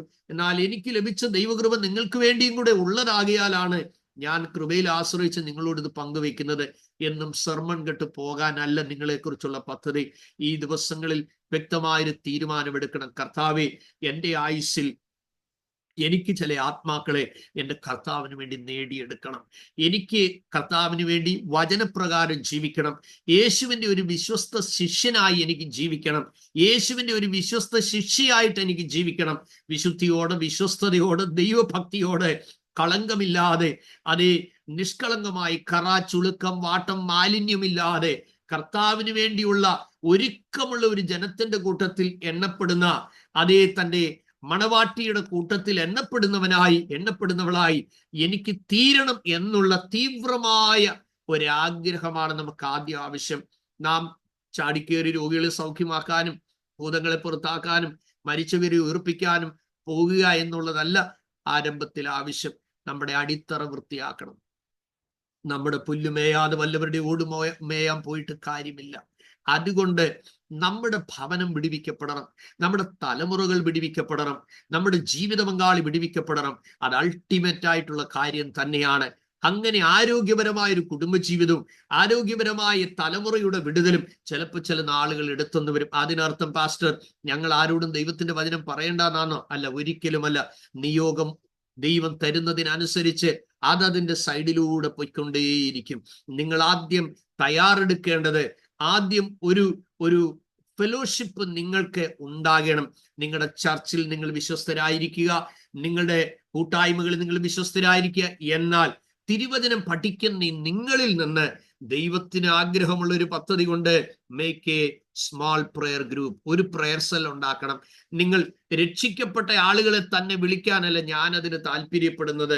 ക്രിസ്ത്യൻസിന്റെ ഇടയിൽ തന്നെ, പെന്തക്കോസ്റ്റ് ജനത്തിന്റെ ഇടയിൽ തന്നെ പ്രവർത്തിക്കാനല്ല നമ്മളെ കുറിച്ച് ആഗ്രഹിക്കുന്നത്. കാരണം നാം പ്രാപിച്ച ദൈവകൃപ അവനെ കണ്ടിട്ടില്ലാത്തവർ കാണണം, അവനെ കേട്ടിട്ടില്ലാത്തവർ കേൾക്കണം. അങ്ങനെയാണ് ദൈവരാജ്യം വളരേണ്ടത്, വളർച്ച പ്രാപിക്കേണ്ടത്. അവിടുത്തെ ചർച്ചയിൽ നിന്ന് ഒരാൾ ഇവിടെ വന്നുകൂടിയാൽ നമുക്ക് കൈകൊട്ടാൻ 4 പേരായി അതിലൊരു സന്തോഷമുണ്ട്. പക്ഷെ അതല്ല ദൈവരാജ്യത്തിന്റെ പ്രവൃത്തി. ഒരു ചർച്ചിൽ നിന്നും ആരെയും പറിക്കാൻ നമ്മൾ തയ്യാറാകരുത്. അത് നരമോഷണമാണ്. ആത്മാക്കളെ മോഷ്ടിച്ച് നമ്മൾ കൊണ്ടുവരരുത്. ചില ആളുകൾ നിങ്ങളോട് ഒരുമിച്ച് കൂട്ടായ്മയ്ക്ക് വരാൻ താല്പര്യപ്പെടും. അവരെ നിരുത്സാഹപ്പെടുത്തണം. അവരോട് പറയണം, നിങ്ങളായിരിക്കുന്ന ചർച്ചിൽ തന്നെ ദയവായി നിങ്ങൾ തുടരണം. കാരണം പുതിയ ആത്മാക്കളെ ദൈവം നിങ്ങളിലൂടെ ബിൽഡപ്പ് ചെയ്തെടുക്കുന്നത് നിങ്ങളുടെ ജീവിതാനുഭവങ്ങളിൽ നിന്നാണ്, നിങ്ങൾ പ്രാപിച്ച ദൈവകൃപയിൽ നിന്നാണ്. അവർക്ക് കൊടുക്കുന്ന ഡിസിപ്ലിൻ, അവർക്ക് കൊടുക്കുന്ന പരിശീലനം, അവർക്ക് കൊടുക്കുന്ന ഉൾക്കാഴ്ചകൾ, അവർക്ക് കിട്ടുന്ന ആത്മഭാരം, അവർക്ക് കിട്ടുന്ന നിയോഗം, അതേ ഒരു ശിശുവിനെ എങ്ങനെ നിങ്ങൾക്ക് കാഴ്ചപ്പാടിൽ വളർത്തിയെടുക്കാമോ ആ നിലയിൽ പുതിയ ആളുകളെ വളർത്തിയെടുത്ത് ക്രിസ്തുവിന്റെ തലയോളം കൊണ്ടുവരാൻ പറ്റും. പിന്മാറ്റക്കാരായ ആളുകൾ ഇങ്ങനെ ചാടി സഭകൾ നടക്കുമ്പോൾ ഇവിടെ പുതിയതായി വരുന്ന ആത്മാക്കൾ ആരാധിക്കാൻ ദാഹത്തോടും ആത്മഭാരത്തോടും കൂടെ മുന്നോട്ട് പോകുമ്പോൾ നിങ്ങൾക്ക് 10 ആളിനെ കിട്ടിയല്ലോ എന്നുള്ള സന്തോഷത്തിലേക്ക് വരുമ്പോൾ കുറെ യൂദാസന്മാരെയും കുറെ ദേമാസന്മാരെയും ആയിരിക്കും നിങ്ങൾ ചർച്ചയ്ക്ക് കൊണ്ടുവെക്കുന്നത്. പുതിയ ആത്മാക്കൾ ദൈവത്തെ ആരാധിക്കുമ്പോൾ 25 വർഷമായി വിശ്വാസത്തിൽ നിന്നും പറഞ്ഞ് ദൈവവുമായി ബന്ധമില്ലാത്ത നടക്കുന്ന ആളുകൾ ആലയത്തിൽ വരുമ്പോൾ അവന് കസേരയിൽ ഇരുന്ന് അതേ അനങ്ങാപ്പാറ പോലിരുന്ന് ഉറങ്ങും. അത് പിന്നത്തേതിൽ നിങ്ങൾക്ക് വേദനയായി മാറും. അതുകൊണ്ട് ഉടനടി ആത്മാക്കളെ കിട്ടിയില്ല എന്ന് വിചാരിച്ച് നിങ്ങൾ നിരാശപ്പെടരുത്. ആത്മാഭാരം ദൈവം തന്നാൽ അതിനർത്ഥം നിങ്ങൾക്കൊരു വിളിയുണ്ട്, നിങ്ങൾക്കൊരു കാഴ്ചപ്പാടുണ്ട്, നിങ്ങൾക്കൊരു ലീഡർഷിപ്പിന് ദൈവം വെച്ചിട്ടുണ്ട്. നിങ്ങളുടെ കരങ്ങളാൽ വീര്യപ്രവൃത്തി നിശ്ചയമായി നടക്കുന്ന ഒരു സമയം വരും. നിങ്ങളിലൂടെ പരിശുദ്ധാത്മാവിന്റെ പകർച്ച വെളിപ്പെടുന്ന സമയം വരും. ചിലപ്പോൾ നിങ്ങളുടെ കുഞ്ഞുങ്ങൾക്ക് വേണ്ടി നിങ്ങൾ മുറിയിലിരുന്ന് പ്രാർത്ഥിക്കുമ്പോഴായിരിക്കും അമ്മയും മക്കളും ഒരുമിച്ച് അഭിഷേകം പ്രാപിക്കുന്നത്. ചില രക്ഷിക്കപ്പെടാത്ത ആളുകൾ രക്ഷിക്കപ്പെടുന്നത് ചില വീര്യപ്രവർത്തികൾ നടക്കുമ്പോഴാണ്. സ്തോത്ര സ്തോത്ര സ്തോത്രം. 97, അതായത് ഇന്നേക്ക് 27 വർഷങ്ങൾക്ക് മുമ്പ് ഞാൻ മലബാറിൽ പോയി ഒരു വേല ആരംഭിച്ചു. ഒരു എപ്പിസോഡിൽ എൻ്റെ ഓർമ്മ ശരിയെങ്കിൽ എവിടെയോ ഒന്ന് തൊട്ടുവിട്ടതായി എനിക്ക് ഓർമ്മ വരുന്നുണ്ട്. സ്തോത്രം. എൻ്റെ പൂർവ്വ വിദ്യാർത്ഥിയായിരുന്ന ജെയ്സൺ തോമസ്, ഇന്ന് അദ്ദേഹം കാസർഗോഡ് ചച്ചുഗാവിന്റെ ഡിസ്ട്രിക്റ്റിന്റെ ഏരിയയുടെ ഇൻചാർജായി വർക്ക് ചെയ്യുന്നു. ആ ജെയ്സന്റെ ഉള്ളിലെ ആ വലിയ താല്പര്യപ്രകാരം ആ ദേശത്ത് വന്ന് ഒരു വേല ആരംഭിപ്പാൻ എന്നോട് ആവശ്യപ്പെട്ടു. 3 മാസം പ്രാർത്ഥിച്ചതിന് ശേഷം ദൈവം നിയോഗം നൽകി. അത് ഇവാഞ്ചലിസം എന്ന വിഷയം ക്ലാസ്സിൽ എടുക്കുമ്പോൾ ഞാൻ വിദ്യാർത്ഥികളോട് പറഞ്ഞതായി ഇങ്ങനെയാണ്: നിങ്ങൾ ഗ്രാജുവേഷൻ കഴിഞ്ഞാൽ ഒരു കാരണവശാലും ഒരു സഭയുടെ ചാർജ് എടുക്കാതെ യേശുവിനെ അറിഞ്ഞിട്ടില്ലാത്ത സ്ഥലത്തേക്ക് നിങ്ങൾ പോകണം. പെന്തക്കോസ്ത് പ്രവർത്തനങ്ങളില്ലാത്ത സ്ഥലത്തേക്ക് പോകണം. അവിടെ പോയി വേല ആരംഭിച്ചാൽ ഞാനും വന്ന് നിങ്ങളെ സഹായിക്കാം. ആ പ്രിയപ്പെട്ടവൻ എന്നോട് ഇന്റർവെൽ ടൈം പറഞ്ഞു, പൊന്നു സാറേ, ഞങ്ങളുടെ നാട്ടിൽ ഒരു വേല ആരംഭിക്കാൻ പറ്റുമോ? പെന്തക്കോസ്തിന്റെ പ്രവർത്തനങ്ങളില്ല. മക്കളെ, പ്രാർത്ഥിക്കാം, കർത്താവ് അയച്ചാൽ വരാം. 3 മാസം തുടർമാനമായി പ്രാർത്ഥിച്ചു. 3 മാസം കഴിഞ്ഞപ്പോൾ ഒരു 3 ദിവസം ഉപവസിക്കാൻ ദൈവാത്മാവ് എനിക്ക് നിയോഗം നൽകി. ആ നിയോഗം എന്തിനാണെന്ന് പോലും ഞാൻ അറിഞ്ഞിരുന്നില്ല. പക്ഷെ പ്രാർത്ഥിക്കാനിരിക്കുമ്പോൾ മറ്റൊരു വിഷയത്തിനും പ്രാർത്ഥിക്കാൻ നിയോഗമില്ല. ആത്മനടത്തിപ്പ് മലബാറിന് വേണ്ടി പ്രാർത്ഥിക്കാൻ, ജെയ്സന്റെ ദേശത്തിന് വേണ്ടി പ്രാർത്ഥിക്കാനാണ്. ആ 3 ദിവസം കണ്ടിന്യൂവായി അനേകം മണിക്കൂറുകൾ ദൈവസന്നിധിയിൽ ഇരുന്ന് കരച്ചിലാണ്. ആ ഭവനത്തിന്റെ വിടുതലിന് വേണ്ടി, ആ ദേശത്തിന്റെ വിടുതലിന് വേണ്ടി, ആ മേഖലയിലുള്ള സുവിശേഷീകരണത്തിന് വേണ്ടി കരച്ചിലാണ്. സ്തോത്രം. 3-ാമത്തെ ദിവസം ദൈവാത്മാവിനോട് പറഞ്ഞു, നീ സയോണിന്റെ ബൈബിൾ കോളേജിന്റെ പ്രിൻസിപ്പൽ സ്ഥാനം രാജിവെച്ചിട്ട് നീ നേരെ മലബാറിലേക്ക് പോകാം. സ്തോത്രം. ഞാൻ വൈഫിനോട് പറഞ്ഞു, കുഞ്ഞെ, കർത്താവിനോട് പറയുന്നു ജെയ്സന്റെ നാട്ടിലേക്ക് പോകാൻ. സ്തോത്രം. അങ്ങനെ ഞാൻ കത്തെഴുതി നേരെ ഓഫീസിൽ ചെല്ലുമ്പോൾ അന്ന് കാനവച്ചവനാ ക്ലാസ് എടുക്കുന്നത്. ഞാൻ അധികാരികളുടെ കയ്യിൽ റെസിഗ്നേഷൻ കൊടുത്തു. അവർ നോക്കിയപ്പോൾ പറഞ്ഞു, ഇതെന്തോ ഒരു ഭ്രാന്തായി കാണിക്കുന്നത്. കാരണം ആൻഡമാൻസിൽ തുടങ്ങാനിരുന്ന ബൈബിൾ ഇൻസ്റ്റിറ്റ്യൂട്ടാണ് നാട്ടിൽ വന്ന് ഞാൻ ആരംഭിച്ചത്. ദൈവത്തിന് സ്തോത്രം. അപ്പോൾ ഞാൻ അച്ഛനോട് പറഞ്ഞ, അച്ഛ, ഇന്നലെ വരെയും ഈ കസേരയിൽ ദൈവത്തിന്റെ പ്രസൻസ് ഉണ്ടായിരുന്നു. എന്നോട് പോകാൻ ഇന്നലെ രാത്രി അരുളപ്പാടുണ്ടായി. അതുകൊണ്ട് ഞാൻ ഇനി ഇവിടെ വരികയില്ല. ദൈവത്തിന് സ്തോത്രം. അപ്പോൾ കാനവച്ചൻ എന്നോട് ഇങ്ങനെ പറഞ്ഞു, കുഞ്ഞെ, അബ്രഹാമിനെ പോലെയാണ്. ഞാൻ പറഞ്ഞു, അതെ, കർത്താവ് അയക്കുന്നിടത്ത് എനിക്ക് പോയി എന്നെ പറഞ്ഞു. എന്നോട് ചോദിച്ചു, ആരെങ്കിലും ഉണ്ടോ അവിടെ? ഞാൻ പറഞ്ഞു, ഇതുവരെ എന്നെ വേലയ്ക്ക് വിളിച്ച സർവശക്തനായ ദൈവം എന്നോടൊപ്പം ഉണ്ട്. ദൈവത്തിന് സ്തോത്രം.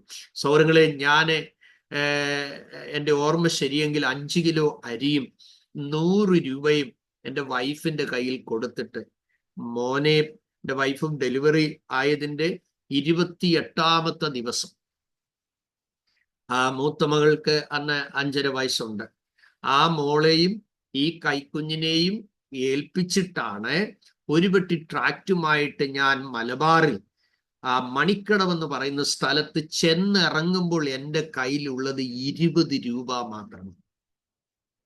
97-ലെ കാര്യമാണ് ഞാൻ ഈ പറയുന്നത്. സ്തോത്രം.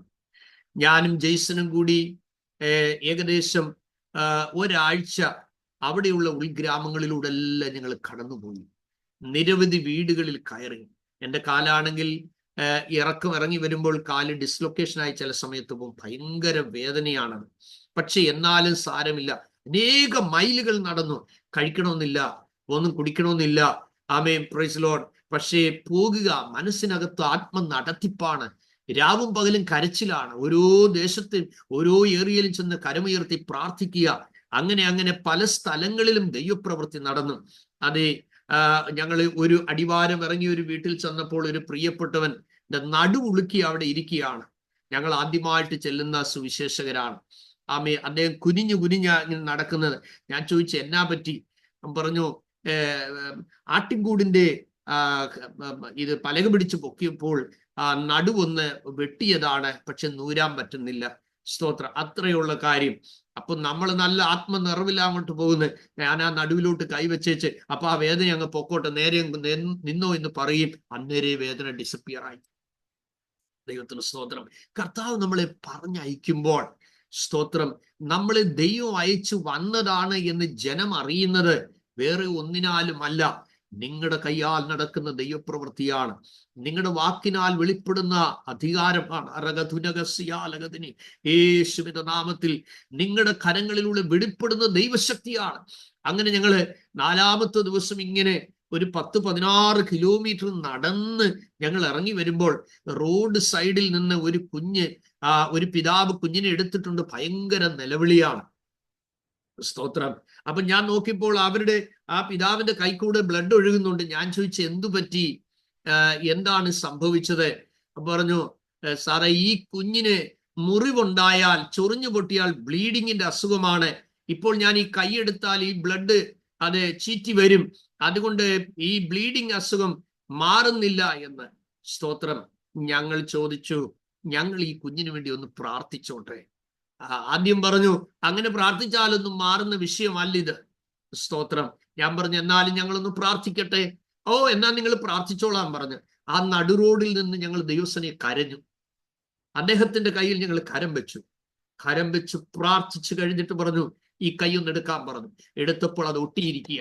ദൈവത്തിന് സ്തോത്രം. പിന്നീട് ആ കുഞ്ഞിന് ആ അസുഖം ഉണ്ടായിട്ടില്ല. ദൈവത്തിന് സ്തോത്രം. എൻ്റെ സഹോദരി സഹോദരന്മാരെ, നാം ഈ വചനധ്യാനത്തിന്റെ 39-ാമത്തെ ദിവസം സ്തോത്രം പ്രാപിപ്പാനുള്ള ഒരു വലിയ വാഞ്ച നിങ്ങളുടെ ഉള്ളിൽ ഉണ്ടാകേണ്ടതിന് വേണ്ടിയാണ് ഞാൻ ഈ മിഷണറി അനുഭവങ്ങൾ നിങ്ങളോട് പങ്കുവെക്കുന്നത്. നിങ്ങൾ ജ്വലിച്ച് പ്രകാശിക്കുന്ന വിളക്കായി തീരുവാൻ താല്പര്യമുണ്ടെങ്കിൽ പന്തം പോലെ കത്തേണ്ടതിന് ആ വിളക്കിനുള്ളിൽ ഒരു നിറവുണ്ടാകണം, അതിന്റെ തിരിക്ക് കനവും ഉണ്ടായിരിക്കണം. സ്തോത്രം. നമ്മൾ കരിന്തിരികളായിരിക്കാനല്ല, ഓരോരുത്തരെയും നിങ്ങളായിരിക്കുന്ന രാജ്യത്ത്, നിങ്ങളായിരിക്കുന്ന ദേശത്ത് കേവലം നിങ്ങൾ 2 മുറി അന്യഭാഷ പറഞ്ഞ് ആയുസ് അവസാനിപ്പിക്കാനല്ല, പ്രൈസ് ഗോഡ്, നിങ്ങളിൽ പകരപ്പെടാൻ പോകുന്ന അസാധാരണമായ ആത്മസാന്നിധ്യത്തിനായി ഞാൻ ദൈവത്തെ സ്തുതിക്കുന്നു. നിങ്ങളുടെ മേൽ വെളിപ്പെടാൻ പോകുന്ന വലിയ ദൈവകൃപയെ ഓർത്ത് ഞാൻ ദൈവത്തെ സ്തുതിക്കുകയാണ്. യേശുവിന്റെ നാമത്തിൽ ജയം. യേശുവിന്റെ നാമത്തിൽ ജയം. ഹല്ലേലൂയ. ഞങ്ങളിങ്ങനെ തിരിച്ചു വരുമ്പോൾ സ്തോത്രം, ഒരാഴ്ച കഴിഞ്ഞപ്പോൾ എൻ്റെ മനസ്സിലൊരു തോന്നൽ, കർത്താവേ 2 കൈക്കുഞ്ഞിനെയും ഞാൻ വീട്ടിലാക്കിയിട്ട് വന്നതാണല്ലോ, അതുകൊണ്ട് ഒന്ന് മടങ്ങിപ്പോയിട്ട് വീണ്ടും തിരിച്ചു വരാം എന്ന് ഞാനിങ്ങനെ ആഗ്രഹിച്ച് യേശുവിനോട് പറഞ്ഞപ്പം എന്നോട് പറഞ്ഞു, സാറേ എന്നാ പോയിട്ട് വന്നാട്ടെ എന്ന് പറഞ്ഞ് ഞങ്ങളിങ്ങനെ റെയിൽവേ സ്റ്റേഷനിലേക്ക് വന്നു. എന്നാൽ മാർഗമധ്യേ 2 പ്രാവശ്യം ദൈവാത്മാവിനെ തടഞ്ഞു വീണ്ടും മടങ്ങി ജെയ്സന്റെ വീട്ടിലേക്ക് പോകാം. തൻ്റെ പിതാവ് അനുഗ്രഹിക്കപ്പെട്ടൊരു നല്ല പ്രിയപ്പെട്ടവനാണ്. പക്ഷെ ആ കാലത്ത് എനിക്ക് ആ 7 ദിവസവും മുഖം തന്നിട്ടില്ല. ഞാൻ അദ്ദേഹത്തിന്റെ വീട്ടിലാണ് താമസിക്കുന്നത്. എന്നോട് ഉരിയാടിയിട്ടില്ല, മിണ്ടിയിട്ടില്ല. കാരണം അദ്ദേഹം ഒന്ന് കാത്തലിക്കിൽ നിൽക്കുകയാണ്. സ്തോത്രം. എന്നാൽ ഞാൻ കണ്ണൂർ റെയിൽവേ സ്റ്റേഷനിൽ എത്തി ടിക്കറ്റ് എടുക്കാൻ തുടങ്ങുമ്പോൾ ദൈവാത്മാവ് എന്നെ വിലക്കിയിട്ട് പറഞ്ഞു, വേഗം നീ മടങ്ങി ജെയ്സനോട് ഒരുമിച്ച് വീട്ടിലേക്ക് പോകാം. അപ്പോൾ ഞാൻ ജെയ്സനോട് പറഞ്ഞു, മോനെ, പരിശുദ്ധാത്മാവ് എന്നോട് പറയുന്നു മടങ്ങി നിന്റെ ഭവനത്തിലേക്ക് പോകാൻ. എന്താ കാര്യം എന്ന് ഞാൻ അറിയുന്നില്ല, എന്നെ ദൈവം വിലക്കുന്നു, ഇപ്പോൾ പോകരുത് നാട്ടിൽ. പറഞ്ഞു, സാറേ നമുക്ക് തിരിച്ചു പോയേക്കാം. വലിയ സന്തോഷമായി. പക്ഷെ ഞാൻ ആ വണ്ടിയിൽ ഇരുന്ന് കരച്ചിലാണ്. ദൈവമേ, ഞാന് അവിടുന്ന് ഇറങ്ങിയതാണ്, ഇനിയും ആ വീട്ടിലേക്ക് ചെല്ലുക എന്ന് പറയുന്നൊരു പ്രയാസമുള്ള കാര്യമാണ്. പക്ഷെ കർത്താവെ അങ്ങ് പോകാൻ പറഞ്ഞത് കൊണ്ട് ഞാൻ മടങ്ങിപ്പോകുന്നു. നിങ്ങൾ ചിന്തിക്കും, പാസ്റ്ററെ എങ്ങനെയാ ഇതൊക്കെ കർത്താവ് പറഞ്ഞെന്ന് മനസ്സിലാകുന്നത്? Price God. ഹല്ലേലൂയ. എങ്ങനെയാ ഈ ദൈവശബ്ദമൊക്കെ ഗ്രഹിക്കാൻ പറ്റുന്നത്? എനിക്കൊരു പിടിയും കിട്ടുന്നില്ല. പാസ്റ്ററിനോട് ദൈവം സംസാരിച്ചു, ദൈവാത്മാവ് സംസാരിച്ചു എന്നൊക്കെ. ദൈവത്തിന് സ്തോത്രം. ഞാൻ ചോദിക്കട്ടെ, നിങ്ങൾക്ക് ചോറ് തിന്നണമെന്ന് എപ്പോഴാ തോന്നുന്നത്? വിശപ്പ് വരുമ്പോഴാണ്. വെള്ളം കുടിക്കണമെന്ന് എപ്പോഴാ തോന്നുന്നത്? ദാഹം വരുമ്പോഴാണ്. ഇത് തന്നെയാണ്. നാം പരിശുദ്ധാത്മാഭിഷേകം പ്രാപിച്ചു കഴിയുമ്പോൾ നമ്മുടെ ഉള്ളിൽ അതിശക്തമായ ഹേമമുണ്ടാകും. അതിശക്തമായ നടത്തിപ്പുണ്ടാകും. ലളിതമായ ഉദാഹരണമാണ് ഞാൻ നിങ്ങൾക്ക് പറഞ്ഞു തന്നത്. അതുകൊണ്ട് വളരെ ഹൃദ്യമായി, ഉപമകൾ കൂടാതെ കർത്താവ് ഒന്നും പറഞ്ഞു ഇല്ല എന്ന് പറഞ്ഞതുപോലെ ഓർത്തിരിക്കുക. ദൈവ ശബ്ദം, ദൈവ നിയോഗം, ആത്മപ്രേരണ, ആത്മ നടത്തിപ്പ്, ഇതെല്ലാം അകത്തെ മനുഷ്യന് ആത്മാവിന്റെ അഭിഷേകവും ജീവനും വന്ന് കഴിയുമ്പോൾ ആരും നിങ്ങളെ ഉപദേശിക്കണ്ട. സ്തോത്രം. ആരും നിങ്ങളെ ഉപദേശിക്കണ്ട. അങ്ങനെ പരിശുദ്ധാത്മാവ് പറഞ്ഞു ചെയ്ത അനേക സംഭവങ്ങൾ വരും ദിവസങ്ങളിൽ ഞാൻ നിങ്ങൾക്ക് മിഷണറി ഓർമ്മകൾ തന്നെ സെപ്പറേറ്റ് ആയിട്ട് പങ്കുവെക്കാം. ആ സമയങ്ങളിൽ ദൈവം ഇടപെട്ട വചനങ്ങളും. അപ്പോൾ അത് നിങ്ങളുടെ ആത്മീയ ജീവിതത്തിന് കൂടുതൽ വളർച്ചയ്ക്ക് കാരണമായി തീരും എന്ന് എനിക്ക് ദൈവസന്നിധിയിൽ ബോധ്യമുണ്ട്. അപ്പോൾ ഞങ്ങള് അവിടെ എത്തി 9 മണിയായപ്പോഴേ വീട്ടിലെത്തിയപ്പോൾ അവിടെ കുടുംബ പ്രാർത്ഥന നടക്കുക. അന്ന് ജെയ്സന്റെ വല്യപ്പച്ചൻ പെരട്ട എന്ന് പറയുന്ന സ്ഥലത്തുനിന്ന് വന്നിട്ടുണ്ട്.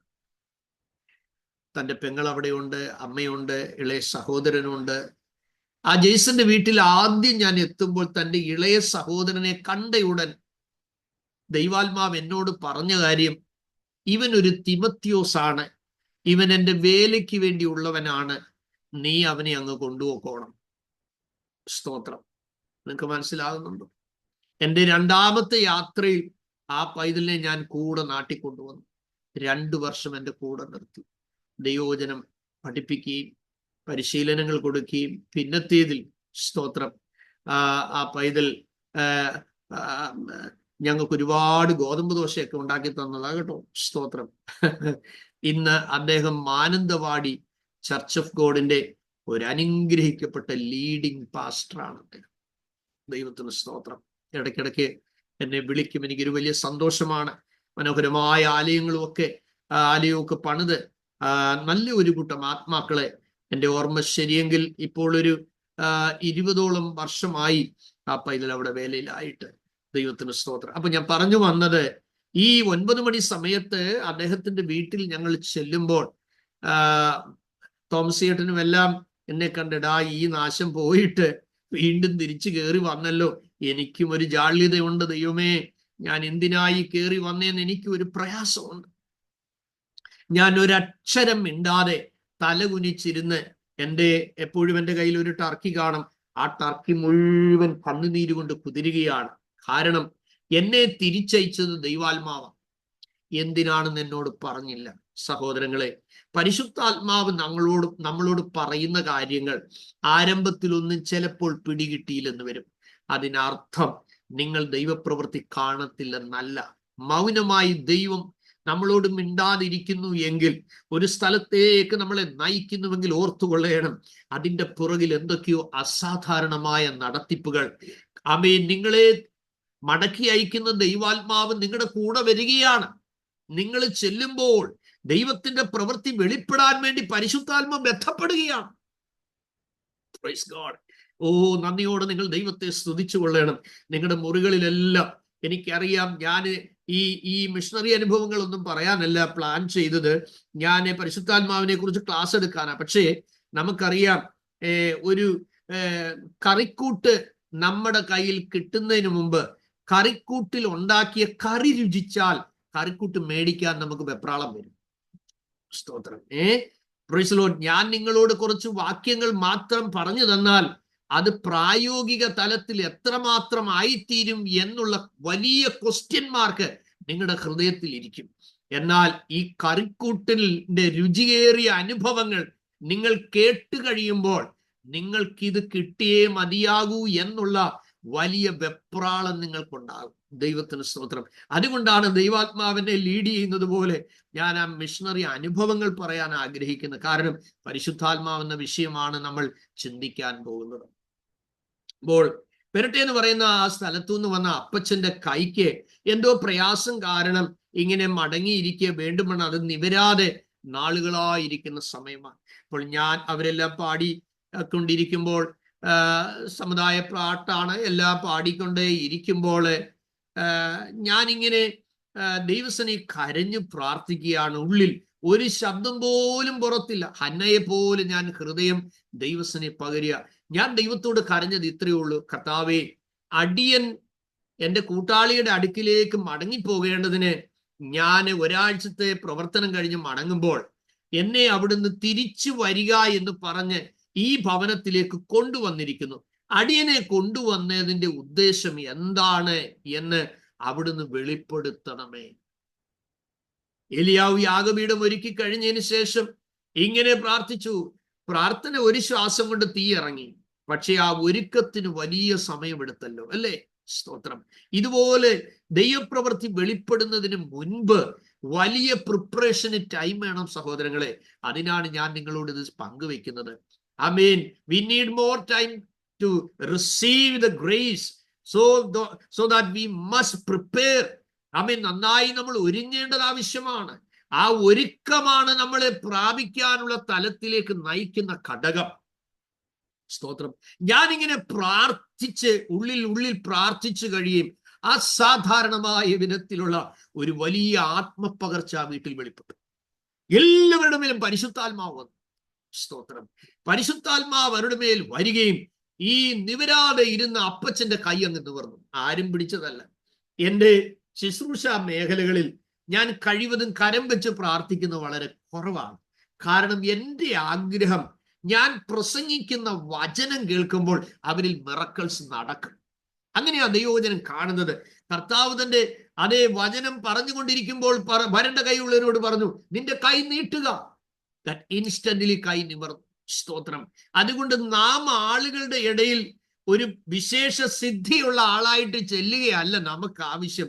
നമ്മൾ ആ ദേശം വിട്ടു പോയാലും നാം പ്രസംഗിച്ച ദൈവ വചനത്തെ അവർ മുറുകെ പിടിക്കും. ഇന്ന് പല സ്ഥലങ്ങളിലും എന്താണെന്നറിയാമോ? ആ ദൈവദാസനുണ്ട്, ഞങ്ങൾ യോഗത്തിന് വരാം. ഇങ്ങനെയല്ലേ പറയുന്നത്? ഇന്നാരുണ്ടേ ഞങ്ങൾ വരാം. അങ്ങനെയല്ല സഹോദരങ്ങളെ. ആമേൻ. ദൈവദാസന്മാരെല്ലാം മാറിപ്പോകും. മാറാത്ത ഒന്നുണ്ടെങ്കിൽ ദൈവവചനം മാത്രമാണ്. സ്തോത്രം. അതുകൊണ്ടാണ് ഞാൻ 24/7 ഈ ദൈവ വചനത്തിന് 1-ാം സ്ഥാനം കൊടുക്കണമെന്ന് പറയുന്നത്. സ്തോത്രം. നിങ്ങൾക്കറിയാമോ, 7 ദിവസം ഉരിയാടാതിരുന്ന തോമസിയേട്ടൻ തന്റെ മുമ്പിലിരുന്ന വേദപുസ്തകം എടുത്ത് നെഞ്ചത്ത് ചേർത്ത് പിടിച്ചുകൊണ്ട് ആ പ്രിയപ്പെട്ടവൻ ദൈവസൻ എഴുന്നേറ്റ് കരയാൻ തുടങ്ങി. ഞാൻ അദ്ദേഹത്തോട് സുവിശേഷം പറഞ്ഞില്ല. ഞാൻ അദ്ദേഹത്തിന്റെ തലയിൽ കൈവച്ചില്ല. കഴിഞ്ഞ 7 ദിവസമായി അദ്ദേഹം എന്നോട് മിണ്ടിയിട്ടില്ല. ഞാനും അദ്ദേഹത്തോട് മിണ്ടാൻ അദ്ദേഹത്തിന് പ്രയാസം ഉണ്ടാക്കാൻ പോയിട്ടില്ല. എനിക്ക് കൈ തന്നിട്ടില്ല. ഞാൻ അദ്ദേഹത്തെ കണ്ടിട്ടുമില്ല.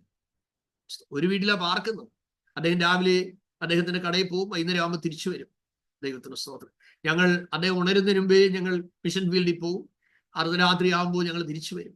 ദൈവത്തിന് സ്തോത്രം. എന്നാൽ ആ പ്രിയപ്പെട്ടവൻ എഴുന്നേറ്റ് പറയുക, കർത്താവേ, നിന്റെ ദാസൻ കഴിഞ്ഞ ഒരാഴ്ചയായി എൻ്റെ വീട്ടിൽ വന്ന് പാർത്തു. വന്നതിൽ എനിക്ക് ദേഷ്യവും പ്രയാസമാണ് ഉണ്ടായിരുന്നത്. എന്നാൽ അദ്ദേഹം പോയതിൽ സന്തോഷിച്ച് ഞാൻ ഇരിക്കുമ്പോൾ ഞാൻ പ്രതീക്ഷിക്കാത്ത സമയത്ത് അദ്ദേഹം വന്നു. എനിക്കുള്ളിൽ കോപമുണ്ടായിരുന്നു, പ്രയാസമുണ്ടായിരുന്നു. എന്നാൽ നാളുകളായി അമ്മയെ കൈ വരണ്ട അനുഭവത്തിൽ പോലെ ഇരുന്ന എൻ്റെ അപ്പച്ചന്റെ കൈ കർത്താവേ നീ സൗഖ്യമാക്കി. ഇന്നു മുതൽ ജീവിതകാലം മുഴുവൻ ഞാൻ ഇനി അങ്ങേക്ക് വേണ്ടി ജീവിക്കും. സ്തോത്രം. Praise God. 4 ആഴ്ച കഴിഞ്ഞ് ആ തോമസ് ചേട്ടൻ എൻ്റെ കൈക്കീഴി സ്നാനപ്പെട്ടു. അദ്ദേഹത്തിന്റെ 10 സെന്റ് സ്ഥലം ആലയം പണിയാൻ എഴുതി തന്നു. അദ്ദേഹത്തിന്റെ 3 മക്കളുണ്ട്. ആ 3 മക്കളും കർത്താവിന്റെ വേലയ്ക്ക് വേണ്ടി വരാനിടയായി തീർന്നു. ആമേൻ. ജെയ്സന്റെ വിവാഹം ഞാനാ നടത്തിയത്. ആമേൻ. തന്റെ അനുജൻ ജോബിയുടെ വിവാഹം ഞാനാ നടത്തിയത്. തന്റെ മൂത്ത മകളുടെ കല്യാണത്തിന് ഞാനാ പ്രസംഗിച്ചത്. ഞാൻ പറഞ്ഞു വന്ന കാര്യം, ആ കുടുംബത്തിലുള്ളത് ഒരു കുളമ്പ് പോലും ശേഷിക്കാതെ കർത്താവിന്റെ സന്നിധിയിൽ വരാനിടയായി തീർന്നു. എന്താ ഇതൊക്കെ സംഭവിക്കുന്നത്? ദൈവ ശബ്ദം കേൾക്കാനായി നമുക്ക് കാതുണ്ടോ? പരിശുദ്ധാത്മാവിനെ അനുസരിക്കാൻ നമുക്ക് മനസ്സുണ്ടോ? എങ്കിൽ മാത്രമേ നമ്മുടെ കൈയാൽ ദൈവപ്രവൃത്തി നടക്കുകയുള്ളൂ എന്ന് പറയാനാണ് ഞാൻ വന്നത്. ഈ ദിവസങ്ങളിൽ നമ്മുടെ ഉള്ളം അതിനായി വാഞ്ചിക്കണം, അതിനായി ഞരങ്ങണം. ആൻഡമാൻസിൽ ഞാൻ അയക്കപ്പെട്ടു ചെന്ന് നാളുകൾ പ്രാർത്ഥനാ മുറിയിലാണ്. സ്തോത്രം. Continually praying. സ്തോത്രം. കഴിഞ്ഞ ദിവസം ഒരു പ്രിയപ്പെട്ട നമ്മുടെ വിദ്യാർത്ഥി എന്നോട് ചോദിച്ചു, പാസ്റ്ററുകൾ പറയുന്ന ഈ കണ്ടിന്യൂസ് ആയിട്ട് പ്രാർത്ഥിക്കുക, എങ്ങനെയാ ഇതൊക്കെ സാധിക്കുന്നത്? Praise God. നമുക്കറിയാം, സഹോദരിമാരെ ലേബർ റൂമിൽ കയറ്റിയാൽ ഹസ്ബൻഡ് റെഡി, പെട്ടെന്ന് പ്രസവിച്ചേച്ചിഞ്ഞ് വരണേ എന്ന് പറഞ്ഞു വിട്ടാൽ ആ ഉദരത്തിലുള്ള ശിശുവിനെ ക്യാരി ചെയ്യാൻ എടുക്കുന്ന സമയം 9 മാസം 9 ദിവസം അല്ലേ? എന്നാൽ വിത്തിൻ എ സെക്കൻഡിലാണ് ആ കുഞ്ഞിനെ ദൈവം പുറത്താക്കുന്നത്. ദൈവത്തിന് സ്തോത്രം. സഹോദരങ്ങളെ, പല കാര്യങ്ങളുടെയും ഒരുക്കത്തിന്, ക്യാരിയിങ്ങിന് ടൈം എടുത്തെന്ന് വരും. പക്ഷേ ഒരിക്കലും നീ അറിയാത്ത അൺഎക്സ്പെക്റ്റഡ് ടൈമിൽ നിന്റെ വിഷയത്തിന് വിടുതൽ നടക്കാം. Oh Jesus. അൺഎക്സ്പെക്റ്റഡ് ടൈമിൽ നിന്റെ മേലൊരു അനോയിന്റിങ് ഉണ്ടാകും. അൺഎക്സ്പെക്റ്റഡ് ടൈമിൽ നിന്റെ തലമുറയ്ക്ക് വാതിലുകൾ തുറക്കപ്പെടും. അൺഎക്സ്പെക്റ്റഡ് ടൈമിൽ മുറിഞ്ഞുപോയ ബന്ധങ്ങളെ ദൈവം ഒരുക്കി മെരുക്കി ചേർത്ത് കൊണ്ടുവരാനിടയായിത്തീരും. ഇന്ന് രാത്രി അത് റിസീവ് ചെയ്യുന്നവരെല്ലാം കർത്താവിന് നന്ദി പറഞ്ഞാട്ടെ. ഇന്ന് രാത്രി ആത്മാവിന്റെ വലിയ സാന്നിധ്യത്തോടെ എത്ര പ്രതിസന്ധിയുടെ കോട്ടയ്ക്കകത്ത് നിങ്ങൾ കിടന്നാലും എന്നെ ദൈവാത്മ ലീഡ് ചെയ്യുന്നതിനനുസരിച്ച് ഞാൻ അങ്ങ് പോവുകയാണ്. കാരണം ഒരു സബ്ജക്റ്റ് തീർക്കുക എന്നുള്ളതല്ല നമ്മുടെ വിഷയം. പ്രത്യുത ഇന്ന് രാത്രിയിലും ദൈവം നിങ്ങളിൽ പകരാനുള്ളത് പകരപ്പെടട്ടെ, നിങ്ങളിൽ നിറയ്ക്കാനുള്ളത് നിറയ്ക്കട്ടെ. അടലരഘടകദിനി ഘടകസിയ അന്തലാരഗതന ഘടകബാലഗദിനി ദൽഗജാരഗദിനി ഹടകമവാനഗദിനിയ. യേശുവിന് അധികാരമുള്ള നാമത്തിൽ കർത്താവേ, ഓ തലമുറയിൽ മേൽ ദൈവപ്രവർത്തികൾ നടക്കട്ടെ കർത്താവേ. മനസ്സിനെ അലട്ടുന്ന എല്ലാ ആകുലതകളും, എല്ലാ ഉത്കണ്ഠകളും, എല്ലാ മാനസിക പിരിമുറുക്കങ്ങളും ഇന്ന് രാത്രി ദൈവവചനത്തിന്റെ ശക്തി ഇറങ്ങി ആമേ നിന്റെ ജനം റിലീസ് ആകുന്ന രാത്രിയായി തീരട്ടെ കർത്താവേ. ഓ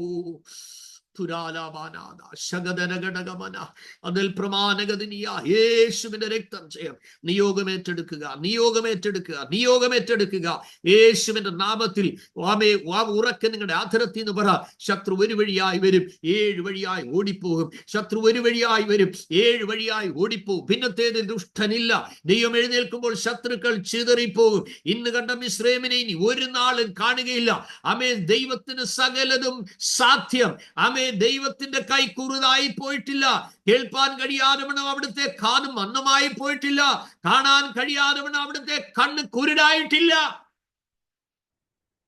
ഓ നന്ദി കർത്താവേ, നന്ദി കർത്താവേ, നന്ദി കർത്താവേ, നന്ദി കർത്താവേ, നന്ദി കർത്താവേ. Praise God, praise God, praise God, praise God. അങ്ങനെ ഞാൻ പോർട്ട് പ്ലെയറിലായിരിക്കുന്ന സമയത്ത് ഞാൻ മലബാറിലെ കാര്യം ഇതിനോടുള്ള ബന്ധത്തിൽ പിന്നാലെ അത് പറയാം. ദൈവം അയച്ചതനുസരിച്ച് നിയോഗത്താൽ ആൻഡമാൻസിൽ കടന്നുപോയ ഭാഗത്തിന്റെ ഒരു ഭാഗം പറഞ്ഞ് നമ്മുടെ ചിന്ത ഇന്ന് അവസാനിപ്പിക്കാം.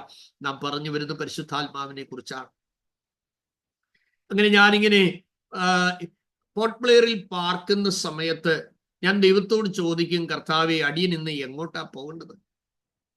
ദൈവത്തിന് സ്തോത്രം. ഒരു ദിവസം ദൈവത്തിന്റെ ആത്മാവ് എന്നോട് പറഞ്ഞു, നീയെ ഹാഡോയ്ക്ക് പോയി പാനിപ്പത്ത് റോഡേ നീ പൊയ്ക്കൊള്ളുക. സഹോദരങ്ങളെ, ഇതൊക്കെ ഒരു സ്നേഹിതൻ നമ്മളോട് സംസാരിക്കുന്നത് പോലെ നമുക്ക് അനുഭവപ്പെടും. അനുഭവപ്പെടും. സ്തോത്രം. നമ്മുടെ ശരീരത്തിൽ ഓരോ അനുഭവങ്ങൾ നമുക്കുണ്ടാകാറുണ്ട്. സ്തോത്രം. നമുക്ക് വേദന വരുമ്പോൾ നമ്മുടെ കണ്ണ് നിറയും, അല്ലേ? സ്തോത്രം. ഇതുപോലെ നമുക്കൊരു സൈനിങ് ഉണ്ട്. ഓരോ സൈൻ നമുക്ക് കിട്ടും. അപ്പോൾ ഒരു ലീഡിങ് ഉണ്ട്. ആത്മനിയോഗത്തിന് നമ്മൾ വിധേയപ്പെടുമ്പോൾ നമ്മൾ നിന്നുകൊടുത്താൽ മതി സഹോദരങ്ങളെ. ദൈവാത്മ നമ്മളെ കൊണ്ടുപോകും. കൊണ്ടുപോകും. നമ്മൾ പരിശുദ്ധാത്മാവിനെ പലപ്പോഴും കൈയടിക്കാനും പാട്ടുപാടാനും അന്യഭാഷ പറയാനും മാത്രമാണ് നമ്മളിൽ പല ആളുകളും ചിന്തിച്ചിരിക്കുന്നത്. അങ്ങനെയല്ല. ഞാൻ ഓർപ്പിച്ചല്ലോ, പഴയ നിയമത്തിൽ പിതാവായ ദൈവം വേഷത്തിൽ മനുഷ്യനായി സർവശക്തൻ വന്ന പുത്രനായ ക്രിസ്തുവിനെ കുറിച്ച് ആ കാലങ്ങളിൽ അതിശക്തമായ പ്രചരണങ്ങളായിരുന്നു. എന്നാൽ കർത്താവ് പറഞ്ഞു, ഞാൻ പോയതിന് ശേഷം ഞാൻ കാര്യസ്ഥനെ അയക്കും. അവൻ വന്ന് സകലവും നിങ്ങൾക്ക് ഉപദേശിച്ചു തരും. അവൻ വരുന്നത് കൊണ്ട് എന്റെ പിതാവിൽ നിന്ന് ഞാൻ പിതാവിനോട് അപേക്ഷിക്കും.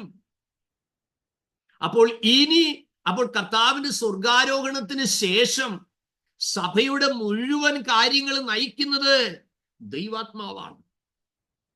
സഭാഭരണ സംവിധാനം കമ്മിറ്റിയല്ല, അത് ചർച്ച് അഡ്മിനിസ്ട്രേഷനാണ്. എന്നാൽ ദൈവസഭ നയിക്കുന്നത് പരിശുദ്ധാത്മാവാണ്. Praise the lord. ദൈവസഭയുടെ നിയന്ത്രണം ദൈവാത്മാവിനുള്ളതാണ്. Praise God. ഹല്ലേലൂയ. Oh Jesus. വരും ദിവസങ്ങളിൽ നമ്മൾ നന്നായിട്ട് അതിനെക്കുറിച്ച് ധ്യാനിപ്പാനും ചിന്തിപ്പാനും വിചിന്തനം ചെയ്യുവാനും ഒക്കെ ദൈവാത്മാവ് കൃപ നൽകുമാറാകട്ടെ. അതുകൊണ്ടാണ് പരിശുദ്ധാത്മാവ് ചിലയിടത്ത് നമ്മെ വിലക്കുന്നു. അപ്പോസ്തല പ്രവൃത്തി 16:6 അഭിസമ്മതിക്കുന്നു. 10-ാം അധ്യായം 7-ാം വാക്യം. ദൈവത്തിന് സ്തോത്രം. പക്ഷപാതം ചെയ്യുന്നു. റോമർ 8:27 ആമേൻ നമുക്ക് എടുത്തു തരുന്നു. യോഹന്നാൻ 16:14 ഉപദേശിക്കുന്നു. യോഹന്നാൻ 14:26 ആമേ ആത്മാവും നമ്മളെ അറിയുന്നു. 1 കൊരിന്ത്യർ 2:10-11 ആത്മാവ് വിചാരിക്കുന്നു. അപ്പോസ്തല പ്രവൃത്തി 15:28 ആത്മാവ് ദുഃഖിക്കുന്നു. എഫെസ്യർ 4:30. അപ്പോൾ ഇങ്ങനെ അതുകൊണ്ട് വളരെ കർശനമായി പറയുന്ന കാര്യമുണ്ട്, ദൈവാത്മാവിനെ കെടുത്തരുത്. 1 തെസ്സലോനി 5:19 അഭിഷേകം പ്രാപിച്ചവർ ആരാധിക്കാതെ ഇരുന്ന് കഴിഞ്ഞാൽ ഇതങ്ങ് അണഞ്ഞു പോകുമെന്നുള്ള കാര്യം നമ്മൾ മറന്നു പോകരുത്. ദൈവത്തിന് സ്തോത്രം. Praise the lord. ഇസ്രായേലിനോട് ദൈവത്തിന് നീരസം തോന്നുവാൻ ഇടയായി തീർന്ന കാരണം ഇസ്രായേൽ ജനത പരിശുദ്ധാത്മാവിനെ ദുഃഖിപ്പിച്ചു. യെശയ്യാ പ്രവാചകന്റെ പുസ്തകം 63-ാം അധ്യായം 10-ാം വാക്യം. പരിശുദ്ധാത്മാവിനെതിരെ പറയുന്ന വാക്കുകൾ, ദൂഷണ വാക്കുകൾ ഒരിക്കലും ക്ഷമിക്കുകയില്ല എന്ന് മത്തായി 12:31 പറയുന്നു. മർക്കോസ് 3:28 മുതൽ 30 വരെയുള്ള വാക്യങ്ങളിലും ലൂക്കോസ് 12:10 നാം വായിക്കുന്നുണ്ട്. അതുകൊണ്ട് പരിശുദ്ധാത്മ എപ്പോഴും വാദിക്കുകയില്ല എന്ന് ഉൽപ്പത്തി 6:3 പറയുന്നുണ്ട്. സ്തോത്രം. എന്നാൽ തെറ്റുപറ്റിയാൽ ദൈവാത്മാവ് നമുക്ക് കുറ്റബോധം നൽകും. സ്തോത്രം. ആ കുറ്റബോധത്തിൽ നമ്മൾ മടങ്ങി വന്നില്ലെങ്കിൽ അത് അപകടമായി നമുക്ക് തീരും. സ്തോത്രം. അവിടെ ശ്രദ്ധിക്കുക, ഈ ദൈവത്തിന്റെ ആത്മാവ് ഉരുവാക്കുന്ന ആത്മാവാണ് എന്ന് ലൂക്കോസ് 1-ാം അധ്യായം 35-ാം വാക്യത്തിൽ കാണും. പരിവർത്തിക്കുന്ന ആത്മാവാണെന്ന് ഉൽപ്പത്തി 1:2 പറയുന്നു. അത് പാഴുമാറ്റുന്നു, ശൂന്യത മാറ്റുന്നു, ഇരുൾ മാറ്റുന്നു. പർവ്വതങ്ങളെ മാറ്റാൻ ഇതിന് ശക്തിയുണ്ടെന്ന് സഖരിയ പ്രവാചകന്റെ പുസ്തകം 4-ാം അധ്യായം 6-ാം വാക്യത്തിൽ, അല്ലെങ്കിൽ അസാധ്യങ്ങളെ സാധ്യമാക്കി തീർക്കാൻ ഈ പരിശുദ്ധാത്മാവിന് കഴിയുന്നു എന്നുള്ളതാണ്. സൗരങ്ങളെ ഞാൻ താഴ്മയോട് പറയട്ടെ, ഹാഡോയിലേക്ക് പോകാൻ പറഞ്ഞ് ഞാനിങ്ങനെ നടന്നു പോകുമ്പോൾ, അന്ന് വണ്ടിയൊന്നുമില്ല, നടന്നാ പോകുന്നത്, സമയത്ത് ഭക്ഷണമില്ല, സ്തോത്രം, നമ്മുടെ ക്ഷേമം ചോദിക്കാൻ ആളില്ല. അങ്ങനെ പോകുമ്പോൾ പാനിപ്പത്ത് റോഡിലേക്ക് തിരിയാൻ ദൈവാത്മാവ് എന്നോട് പറഞ്ഞു. അങ്ങനെ പാനിപ്പത്ത് റോഡിലേക്ക് തിരി. ഞാനിങ്ങനെ മുന്നോട്ട് പോകുന്നു. മുന്നോട്ട് പോയപ്പോൾ ഫിലിപ്പ് സാർ ഫോറസ്റ്റ് കോർപ്പറേഷനിൽ ജോലിയുള്ള ഒരു പ്രിയപ്പെട്ടവന്റെ ഭവനത്തിലേക്ക് ദൈവാത്മാവ് എന്നെ നയിച്ച് ഞാൻ അടച്ചു. സ്തോത്രം. ഞാൻ പറഞ്ഞു, ഞാനിവിടെ ചർച്ച് ഓഫ് ഗോഡിന്റെ മിഷണറി ആയിട്ട് വന്ന ദൈവദാസനാണ്. അവര് ഇരിക്കാൻ പറഞ്ഞിരുന്നു. അപ്പോൾ ഞാൻ 3-4 മണിക്കൂർ പ്രാർത്ഥിച്ചിട്ടാണ് പോകുന്നത്. സ്തോത്രം. അവിടെ ചെന്ന ഉടനെ 5 മിനിറ്റ് എടുത്തില്ല അവർ വചനത്തിൽ നിന്ന് സംശയങ്ങൾ ചോദിക്കാനിടയിൽ. വളരെ തൃപ്തികരമായ മറുപടി അവർക്ക് നൽകാനിടയായി തീർന്നു. പ്രിയ ജിൻസി ഇന്ന് എനിക്കൊരു മെസ്സേജ് ഇട്ടായിരുന്നു. സ്നാനപ്പെടുന്നെങ്കിൽ മാത്രമേ പരിശുദ്ധാത്മാവ് കിട്ടത്തുള്ളൂ എന്ന്. ദൈവത്തിന് സ്തോത്രം. നല്ലൊരു ചോദ്യമാണ്. ഞാൻ ജിൻസിക്ക് മറുപടി ഇട്ടു. നമ്മുടെ ക്ലാസ്സിൽ പൊതുവായി അത് പറഞ്ഞ് പങ്കുവയ്ക്കുക. അപ്പോൾ എല്ലാവർക്കും അത് പ്രയോജനമായി തീരും. അതെ, പത്രോസ് ശ്ലീഹ പ്രസംഗിക്കുമ്പോൾ നമ്മൾ കാണുന്നത്, അതെ, നിങ്ങൾ മാനസാന്തരപ്പെട്ട് ഓരോരുത്തൻ യേശുക്രിസ്തുവിന്റെ നാമത്തിൽ സ്നാനമേൽപ്പിക്കും, എന്നാൽ പരിശുദ്ധാത്മാവെന്ന ദാനം ലഭിക്കും. സ്തോത്രം. അതുപോലെ അനന്യാസിനോട് ദൈവം പറയുന്നു, ഇതാ തർസോസുകാരനായ ശൗൽ എന്നൊരുവൻ യൂദയുടെ വീട്ടിൽ താമസിക്കുകയാണ്, നീ അവിടോട്ട് ചെല്ലണം. ദൈവത്തിന് സ്തോത്രം. അവിടെ ഇതാ ശൗൽ എന്ന് പറയുന്ന ഒരുവൻ അവിടെ പാർക്കുന്നുണ്ട്. അനന്യാസ് അവന്റെ തലമേൽ കൈവച്ച് അതെ അവൻ കാഴ്ച പ്രാപിക്കുന്നത് കാണുന്നു എന്ന് പറഞ്ഞു. ദൈവത്തിന് സ്തോത്രം. നോക്കുക, 9-ാം അധ്യായമാണ്. നിങ്ങൾ സമയം പോലെ അത് വായിക്കണം. ശൗല് മതപരമായ സ്വാധീനം, രാഷ്ട്രീയപരമായ സ്വാധീനം, പിന്നെ ഫിസിക്കലായിട്ടുള്ള ഭയങ്കര ഇൻഫ്ലുവൻസ് ഉള്ള ആളായിരുന്നു. ഫിനാൻഷ്യലി വളരെ സൗണ്ട് ഉള്ള ആളായിരുന്നു. ചില ആളുകൾ ചിന്തിക്കും രാഷ്ട്രീയ സ്വാധീനവും റിലീജിയസ് സ്വാധീനവും പിന്നെ പണപരമായുള്ള സ്വാധീനവും ആൾബലവും ഉണ്ടെങ്കിൽ എന്തും ദൈവജനത്തിനെതിരെ ചെയ്യാം. ദൈവമക്കൾ എന്തൊരു അബദ്ധവാദമെന്നറിയാം.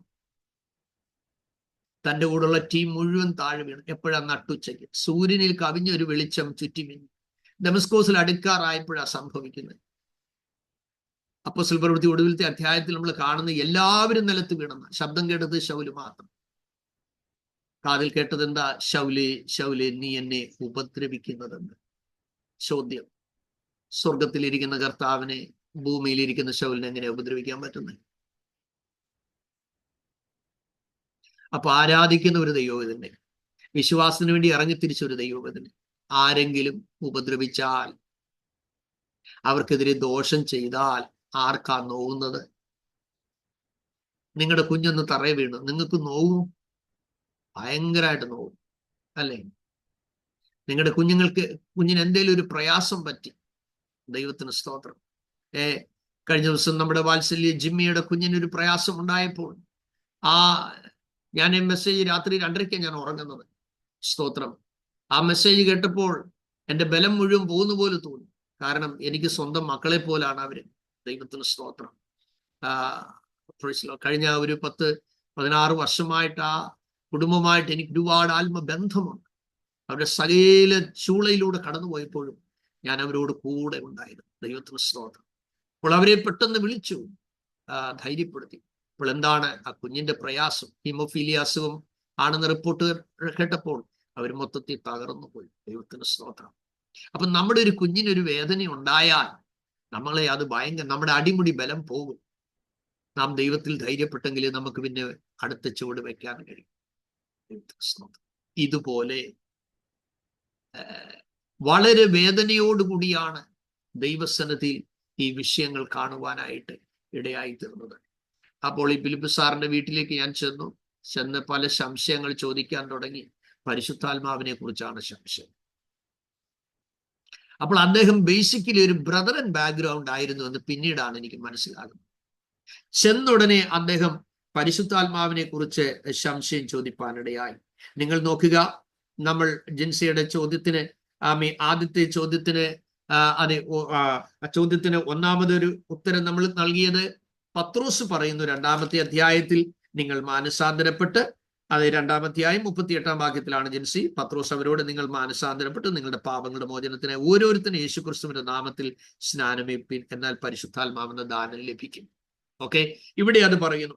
ഈ 9-ാം അധ്യായത്തിൽ ദൈവം ശൗലിനെ സന്ദർശിച്ചതിന് ശേഷം 3 ദിവസം തന്റെ കണ്ണ് കാണാതെ 9-ാം വാക്യത്തിലാണ് കാണുന്നത്. അവൻ 3 ദിവസം കണ്ണ് കാണാതെയും തിന്നുകയോ കുടിക്കുകയോ ചെയ്യാതെ ഇരുന്നു. എന്തു പറ്റിയ? ഷോക്കായിപ്പോയി ആള്.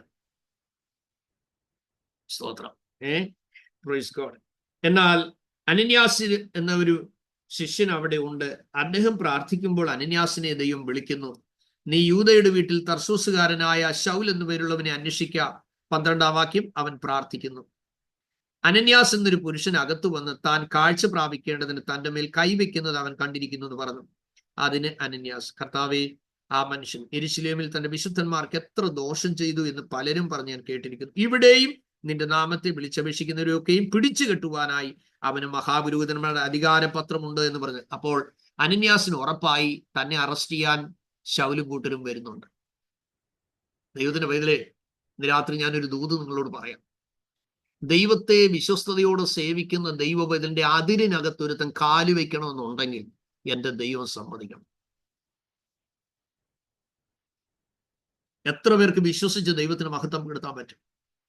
നീ ഇടപെടാതെ സേവിക്കുന്ന ദൈവം പെർമിറ്റ് ചെയ്യാതെ ഒരു ബലവാനും നിന്റെ കോമ്പൗണ്ടിനകത്ത് കയറാൻ പറ്റത്തില്ല.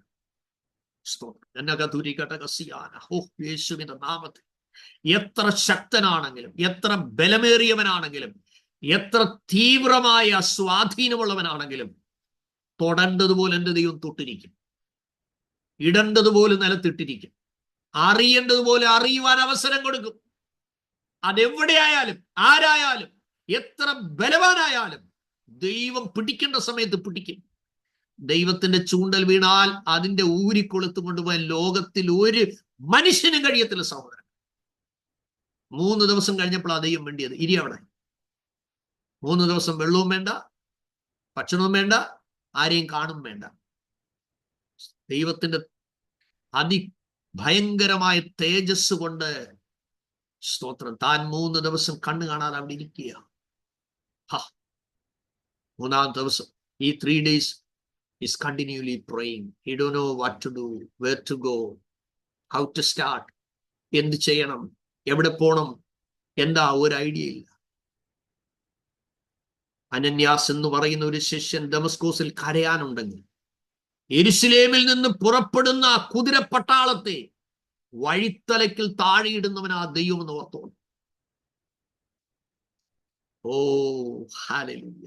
ജാതികളുടെ ആലോചന വ്യർത്ഥമാക്കുകയും വംശങ്ങളുടെ നിരൂപണങ്ങളെ നിഷ്ഫലമാക്കുകയും ചെയ്യുന്ന ദൈവം ഇന്ന് രാത്രിയിൽ നിന്റെ പ്രാർത്ഥന കേൾക്കുന്ന ദൈവമാണെന്ന് ആത്മാവിൽ നിറഞ്ഞു നീ ധൈര്യപ്പെട്ട് പറയണം. ഞാൻ ഒറ്റയ്ക്കല്ലെന്ന് പറ. ഞാൻ ഒറ്റയ്ക്കല്ല. ഓ സൈന്യങ്ങളുടെ ദൈവം എന്നോട് കൂടെ ഉണ്ട്. യഹോവ ഒരു മഹാവീരനെ പോലെ എന്നോട് കൂടെ ഉണ്ട്. ആമേൻ. സർവശക്തന്റെ സാന്നിധ്യം എന്നോട് കൂടെ ഉണ്ട്. നീ മുട്ടുമടക്കുമ്പോൾ അപ്പുറത്ത് ദൈവത്തിന്റെ കരം നീട്ടിക്കൊണ്ടിരിക്കുക. നീ പോരാടിക്കൊണ്ടിരിക്കുമ്പോൾ അപ്പുറത്ത് ദൈവപ്രവൃത്തി വന്നുകൊണ്ടിരിക്കുകയാണ്. നീ ഇടിവിൽ നിന്ന് കരയുമ്പോൾ നീ അറിയാത്ത അത്ഭുത പ്രവൃത്തി ദേശത്തിന് നടുവിൽ വെളിപ്പെട്ടു വരികയാണ്.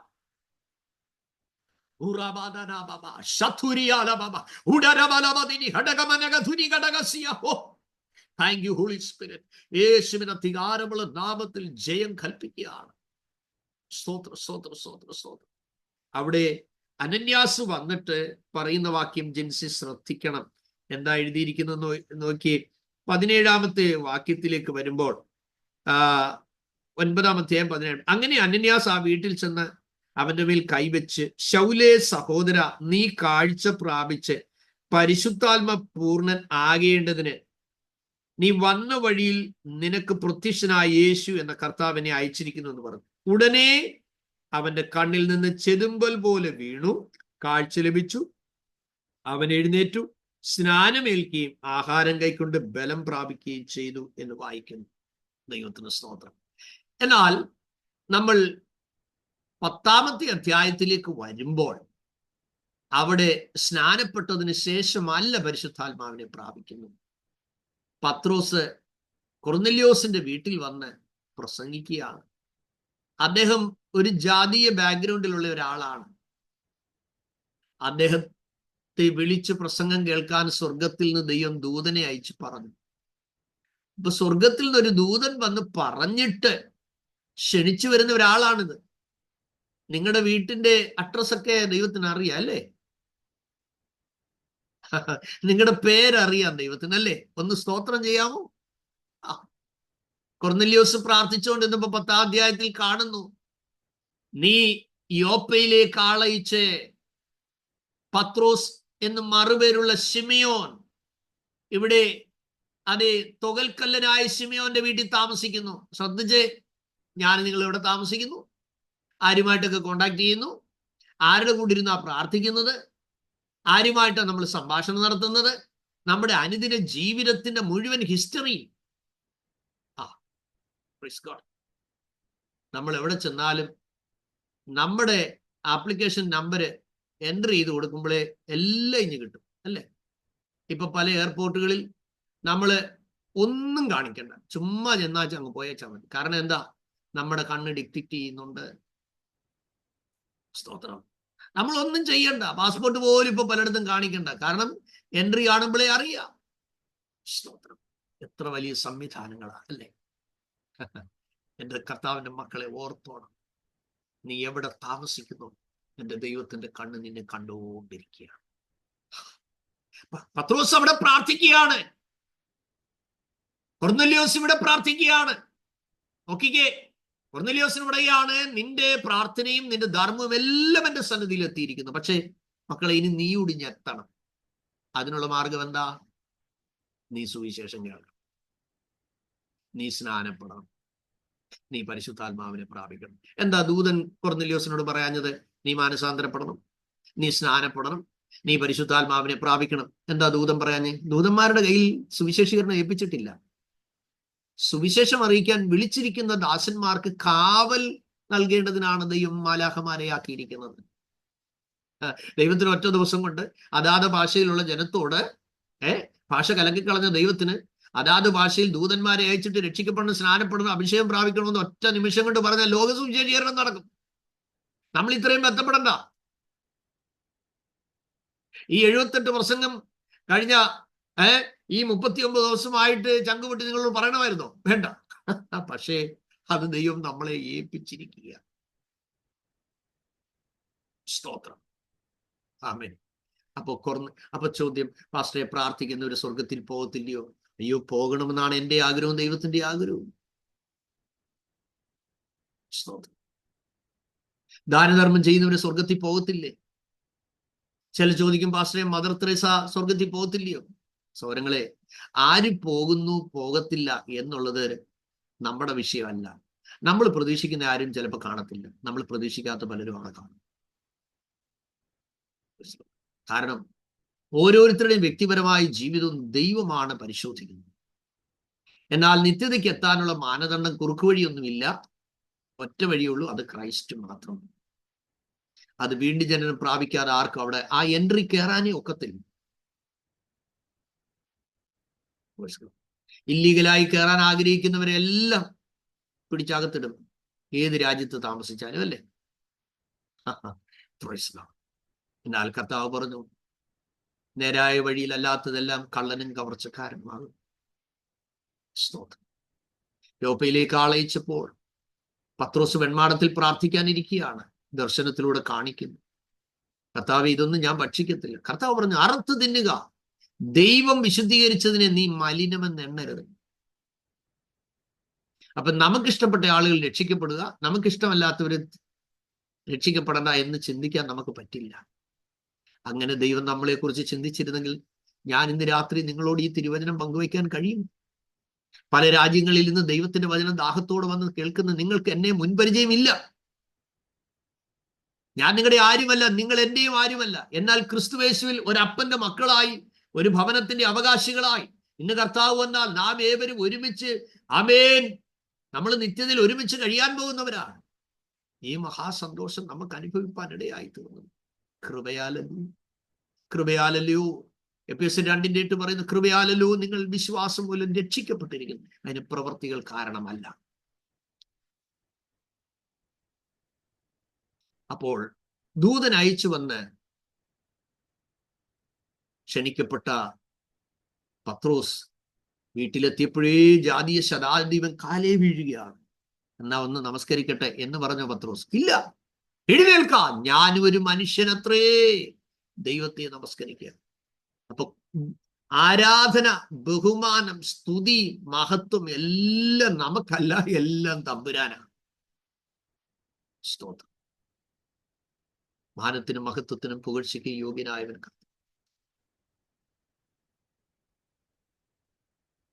അപ്പോൾ പത്രോസ് പ്രസംഗിക്കുകയാണ്, ദൈവത്തിന് മുഖപക്ഷമില്ല. സ്തോത്രം. മുഖപക്ഷമില്ലാത്ത കർത്താവിന്റെ വചനം കേട്ടപ്പോൾ, വചനം കേട്ട എല്ലാവരുടെ മേലും പരിശുദ്ധാത്മാവെന്ന്. നിങ്ങളിത് വായിച്ച് 10-ാമത്തെ അധ്യായത്തിലേക്ക് വന്നാട്ടെ. ഈ വാക്കുകളെ പത്രോസ് പ്രസ്താവിക്കുമ്പോൾ തന്നെ വചനം കേട്ട എല്ലാവരുടെ മേലും പരിശുദ്ധാത്മാവ് വന്നു. നോക്കുക, നോക്കിയേ, ഈ വാക്കുകളെ പത്രോസ് പ്രസ്താവിക്കുമ്പോൾ തന്നെ വചനം കേട്ട എല്ലാവരുടെ മേലും പരിശുദ്ധാത്മാവ് വന്നു. അടുത്തത് എന്താ എഴുതിയിരിക്കുന്നത്? അവർ അന്യഭാഷകളിൽ സംസാരിക്കുന്നതും ദൈവത്തെ മഹത്വീകരിക്കുന്നതും കേൾക്കിയാൽ പത്രോസിനോടുകൂടെ വന്ന പരിച്ഛേദനക്കാരായ വിശ്വാസികൾ പരിശുദ്ധാത്മാവെന്ന ദാനം ജാതികളുടെ മേലും പകരുന്നത് കണ്ട് വിസ്മയിച്ചു. നമ്മെപ്പോലെ പരിശുദ്ധാത്മാവ് ലഭിച്ച ഇവരെ സ്നാനം കഴിപ്പിച്ചു കൂടാതെ വേണം വെള്ളം വിലക്കുവാൻ ആർക്ക് കഴിയും എന്ന് പത്രോസ് അവരെ യേശുക്രിസ്തുവിന്റെ നാമത്തിൽ സ്നാനം കഴിപ്പിപ്പാൻ കൽപ്പിച്ചു. നോക്കിക്കേ, കിട്ടിയോ? ജെൻസിക്ക് കിട്ടിയോ?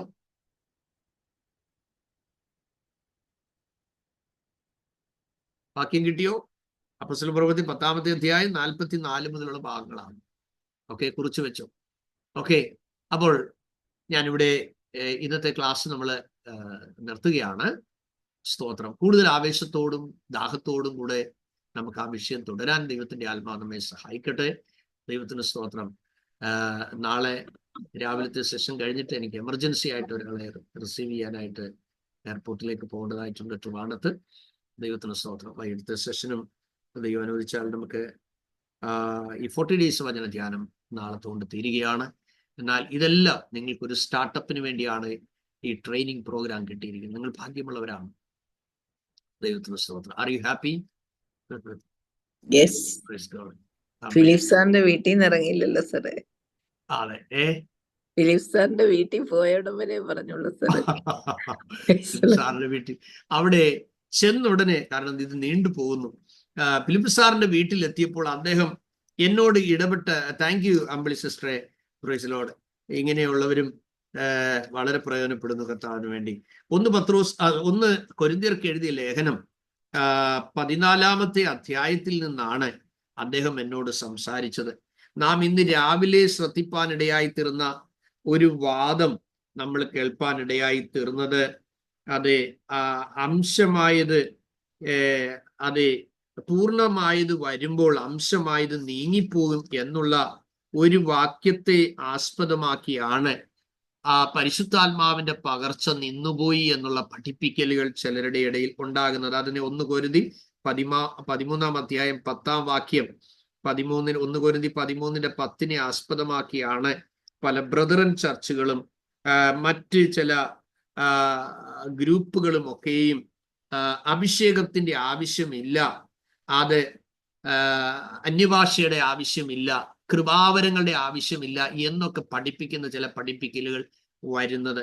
മാത്രമല്ല 1 കൊരിന്തി 14-ാമത്തെ അധ്യായം 19-ാം വാക്യവും അവരതിനെ കർക്കശമായി പറയാറുണ്ട്.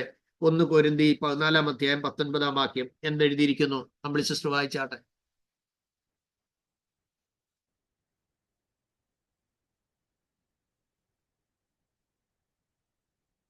1 കൊരിന്തി 14-ാം അധ്യായം 19-ാം വാക്യം എന്തെഴുതിയിരിക്കുന്നു? എങ്കിലും സഭയിൽ 10,000 വാക്ക് ഭാഷയിൽ സംസാരിക്കുന്നതിനേക്കാൾ അധികം മറ്റുള്ളവരെയും പഠിപ്പിക്കേണ്ടതിന് ബുദ്ധി കൊണ്ട് 5 വാക്ക് പറയുവാൻ ഞാൻ ഇച്ഛിക്കുന്നു. ഫിലിപ്പ് സാർ എനിക്ക് തന്ന വാക്യം ഇതാണ്. അതുകൊണ്ട് പാസ്റ്ററെ അന്യഭാഷയുടെ ആവശ്യം ഇല്ല. അപ്പൊ ഞാന് സാറിനോട് പറഞ്ഞു, സാർ ആ വാക്യം ഒന്നുകൂടെ വായിക്കാൻ പറഞ്ഞു. അപ്പോൾ അദ്ദേഹം വീണ്ടും വായിച്ചു. നിങ്ങളും വായിക്കണം എല്ലാവരും, കേട്ടോ. എങ്കിലും സഭയിൽ 10,000 വാക്ക് അന്യഭാഷയിൽ സംസാരിക്കുന്നതിനേക്കാൾ അധികം മറ്റുള്ളവരെയും പഠിപ്പിക്കേണ്ടതിന് ബുദ്ധി കൊണ്ട് 5 വാക്ക് പറയാൻ ഇച്ഛിക്കുന്നു. അപ്പൊ അവിടെ പറയുന്നത് എന്താ? അവിടുത്തെ സബ്ജക്റ്റ് എന്താ? വർഷിപ്പ് എന്നുള്ള വേർഡാണോ ടീച്ചിങ് എന്നുള്ള വേർഡാണോ കിടക്കുന്നത്? എല്ലാരും അൺമ്യൂട്ട് ചെയ്ത്, ഞാൻ പറയുമ്പോൾ മ്യൂട്ട് ചെയ്താൽ മതി.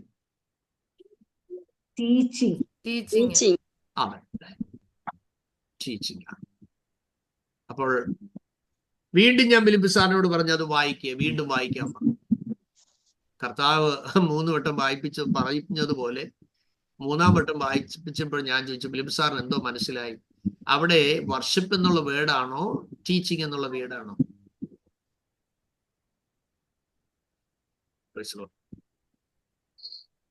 ഇപ്പൊ ഞാൻ നിങ്ങളോട് പറയാ, ജീസു അനരൂഢി ഉപേസി എന്ന് പറഞ്ഞാൽ വല്ലതും പിടി കിട്ടിയോ? അനരൂഢി ഉപേസി എന്ന് പറഞ്ഞാൽ കർത്താവ് വേഗം വരുന്നു, അത് കെനിയൻ ഭാഷയാണ്. ഇതുപോലെ എനിക്ക് കെനിയൻ ഭാഷ അറിയത്തില്ല, ഫ്യൂ വേർഡ്സ് അതെ ഞാൻ കെനിയക്കാരോടുമായി സമയം സ്പെൻഡ് ചെയ്തപ്പോൾ അവരോട് ചോദിച്ചപ്പോൾ പറഞ്ഞു തന്നു. അപ്പോൾ മലയാള ഭാഷയിൽ ഞാൻ നിങ്ങളോട് സംസാരിക്കുന്നത് കൊണ്ട് നിങ്ങൾക്ക് ഈ കാര്യം മനസ്സിലാകും. ഈ തിരുവചനം നാം പഠിപ്പിക്കുമ്പോൾ ഞാൻ പഠിപ്പിക്കുകയല്ല, പരസ്പരം നമ്മൾ ഡിസ്കഷൻ ചെയ്ത് മനസ്സിലാക്കുകയാണ്. അപ്പോൾ ഈ തിരുവചനം അത് പഠിപ്പിക്കുന്നതോടൊപ്പം തന്നെ നമ്മുടെ വചനത്തിന്റെ ശക്തിയും സാന്നിധ്യവും വെളിപ്പെടുമ്പോൾ പറയുന്ന ഞാനും കേൾക്കുന്ന നിങ്ങളും ആത്മാവിൽ നിറഞ്ഞു ദൈവത്തെ സ്തുതിക്കുന്നില്ലേ? അപ്പൊ ആരാധന ഉയരത്തിലോട്ടാണ് പോകുന്നത്. ടീച്ചിങ് നമ്മൾ പരസ്പരമാണ്. ഇപ്പം ഞാൻ വിട്ടുപോയ വിഷയം അമ്പിളി സിസ്റ്റർ പെട്ടെന്ന് ഓർമ്മപ്പെടുത്തുന്നു. സ്തോത്രം. അപ്പോൾ ഇവിടെ പൗലോസ് പറഞ്ഞിരിക്കുന്നത് എന്താണ്? മറ്റുള്ളവരെ പഠിപ്പിക്കുമ്പോൾ മനസ്സിലാകുന്ന ഭാഷയെ പഠിപ്പിക്കണം. പക്ഷെ ആരാധിക്കുന്നത് എങ്ങനെയാണ്? ആത്മാവിലാണ്. അപ്പോൾ അന്യഭാഷ എന്നുള്ള വിഷയത്തെ കുറിച്ച് നിങ്ങൾക്ക് ചില വാക്കുകൾ ഞാൻ പെട്ടെന്ന് പറഞ്ഞിട്ട് നിർത്താം. 2-ാം അധ്യായം അപ്പോസ്തല പ്രവൃത്തി കാണുന്നത് ആത്മാവ് ഉച്ചരിപ്പാൻ നൽകിയതുപോലെ ഓരോരുത്തരും അന്യഭാഷ പറഞ്ഞു തുടങ്ങിയെന്നാണ്. അപ്പോസ്തല പ്രവൃത്തി 2-ാം അധ്യായത്തിൽ നിന്ന് നാളെ നമ്മൾ ചിന്തിക്കും. അന്യഭാഷ പറഞ്ഞു തുടങ്ങിയെന്നാണ്. മുടങ്ങിന്ന് എഴുതിയിട്ടുണ്ടോ? മുടങ്ങിന്ന് എഴുതിയിട്ടില്ല. ആരുച്ചരിപ്പാൻ നൽകിയതുപോലെ ചെവിയിൽ ഇങ്ങനെ പറഞ്ഞാൽ മതി എന്ന് പറഞ്ഞ് എന്തേലും പറഞ്ഞാൽ മതിയോ? ഒരു ജർമ്മൻ സാഹിബ് പോർട്ട് ബ്ലെയറിൽ വന്നിട്ട് അഭിഷേകം പ്രാപിപ്പാൻ ആഗ്രഹമുള്ളവർ മുന്നോട്ട് വരാൻ പറഞ്ഞു. മുന്നോട്ട് വന്നു. അദ്ദേഹം പറഞ്ഞു, ഞാൻ പറയുന്ന പോലെ ഇനി നിങ്ങൾ പറഞ്ഞോളാൻ പറഞ്ഞു. അപ്പൊ ഞാൻ അടുത്ത് നിൽക്കുന്നു. അപ്പൊ എന്നോട് പറഞ്ഞു, ഞാൻ പറയുന്നത് പോലെ നീ അവരോട് പറഞ്ഞു കൊടുക്കണമെന്ന് പറഞ്ഞു. ഞാൻ പറഞ്ഞു, സാഹിബ് ആദ്യം പറയാൻ പറഞ്ഞു. സാഹിബ് 2-3 അന്യഭാഷ പറഞ്ഞു. അപ്പം ഓർത്തഡോക്സുകാരായ പാവപ്പെട്ട ഒരു സഹോദരിയും കുഞ്ഞും അഭിഷേകം പ്രാപിക്കാൻ പാവങ്ങൾ ദാഹത്തോട് വന്ന് എന്റെ മുന്നിൽ നിൽക്കുക. അപ്പൊ ഞാൻ പറഞ്ഞു, സാഹിബിന് വട്ടാ. സാഹിബ് പറഞ്ഞു, അന്യഭാഷ ഞാൻ നിങ്ങളോട് പറയുന്നില്ല. ഞാൻ പറഞ്ഞു, സാഹിബിന് വട്ടാ. എന്നിട്ട് സാഹിബിന്റെ മുഖത്ത് നോക്കിയിട്ട് ഞാൻ പറഞ്ഞു, നിന്നെ പിശാചാ ഉപയോഗിക്കുന്നത്. പത്രോസ് പറഞ്ഞു കൊടുത്ത ഭാഷ പറഞ്ഞതല്ല അവിടെ എഴുതിയിരിക്കുന്നത്. 120 പേര് ഇരുന്നെങ്കിൽ 120 അഗ്നിനാവാ വന്നത്. ഒരാടെ മേളിൽ വന്നേ നല്ല എഴുതിയിരിക്കുന്നത്. ആ വീട്ടിലിരുന്ന് എല്ലാവരുടെ മേലും പതിഞ്ഞു. സൗരങ്ങളെ എന്താ കൊടുക്കാൻ പറ്റാത്തത്? ഒറിജിനൽ കയ്യിലില്ല. മനസ്സിലായോ? ഒരാടെ ചെവിയിൽ പറഞ്ഞു കൊടുക്കുന്ന അന്യഭാഷ എവിടെയെങ്കിലും കേട്ടിട്ടുണ്ടെങ്കിൽ നിങ്ങൾ കളഞ്ഞേക്കണം. ഇടത്തും വലത്തും ഇരിക്കുന്നവർ പറയുന്നതിന്റെ ഓരോ മുറി ചേർത്ത് ഒന്നും കിട്ടുന്നില്ലെന്ന് വിചാരിച്ച് പറയരുത്. സ്തോത്രം. ഞാൻ സാഹിബിനെ ശാസിച്ചു. പിശാചാണ് ഉപയോഗിക്കുന്നത്.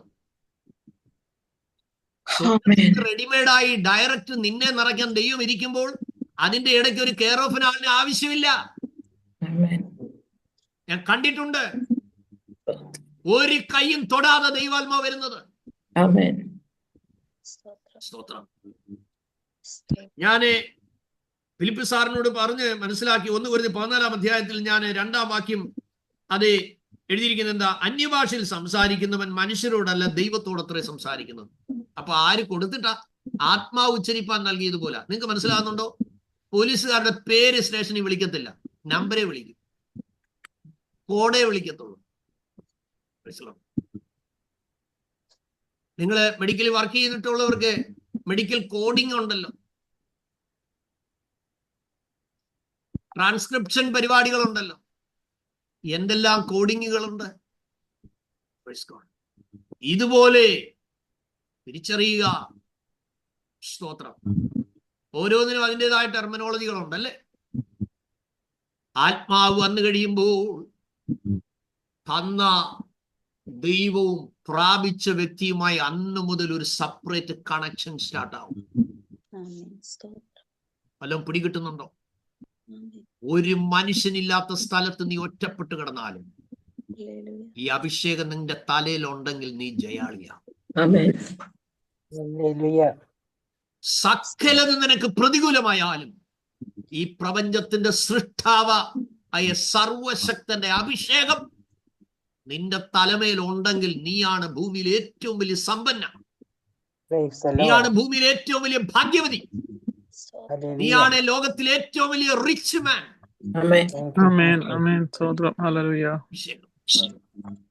അപ്പോൾ ഒന്നാമത്തെ കാര്യം, നീ മനുഷ്യനോടല്ല നേരം സംസാരിക്കുന്ന ദൈവത്തോട്. ദൈവത്തോട് സംസാരിക്കുന്ന ബ്ലോക്ക് ചെയ്യാൻ ആർക്ക് അധികാരമുണ്ട്?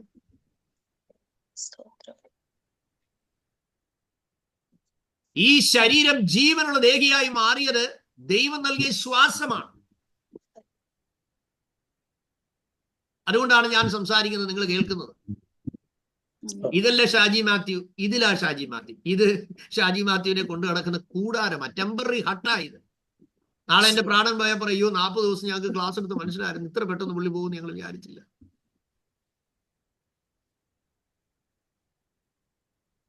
പോയെന്നേ പറയത്തുള്ളൂ.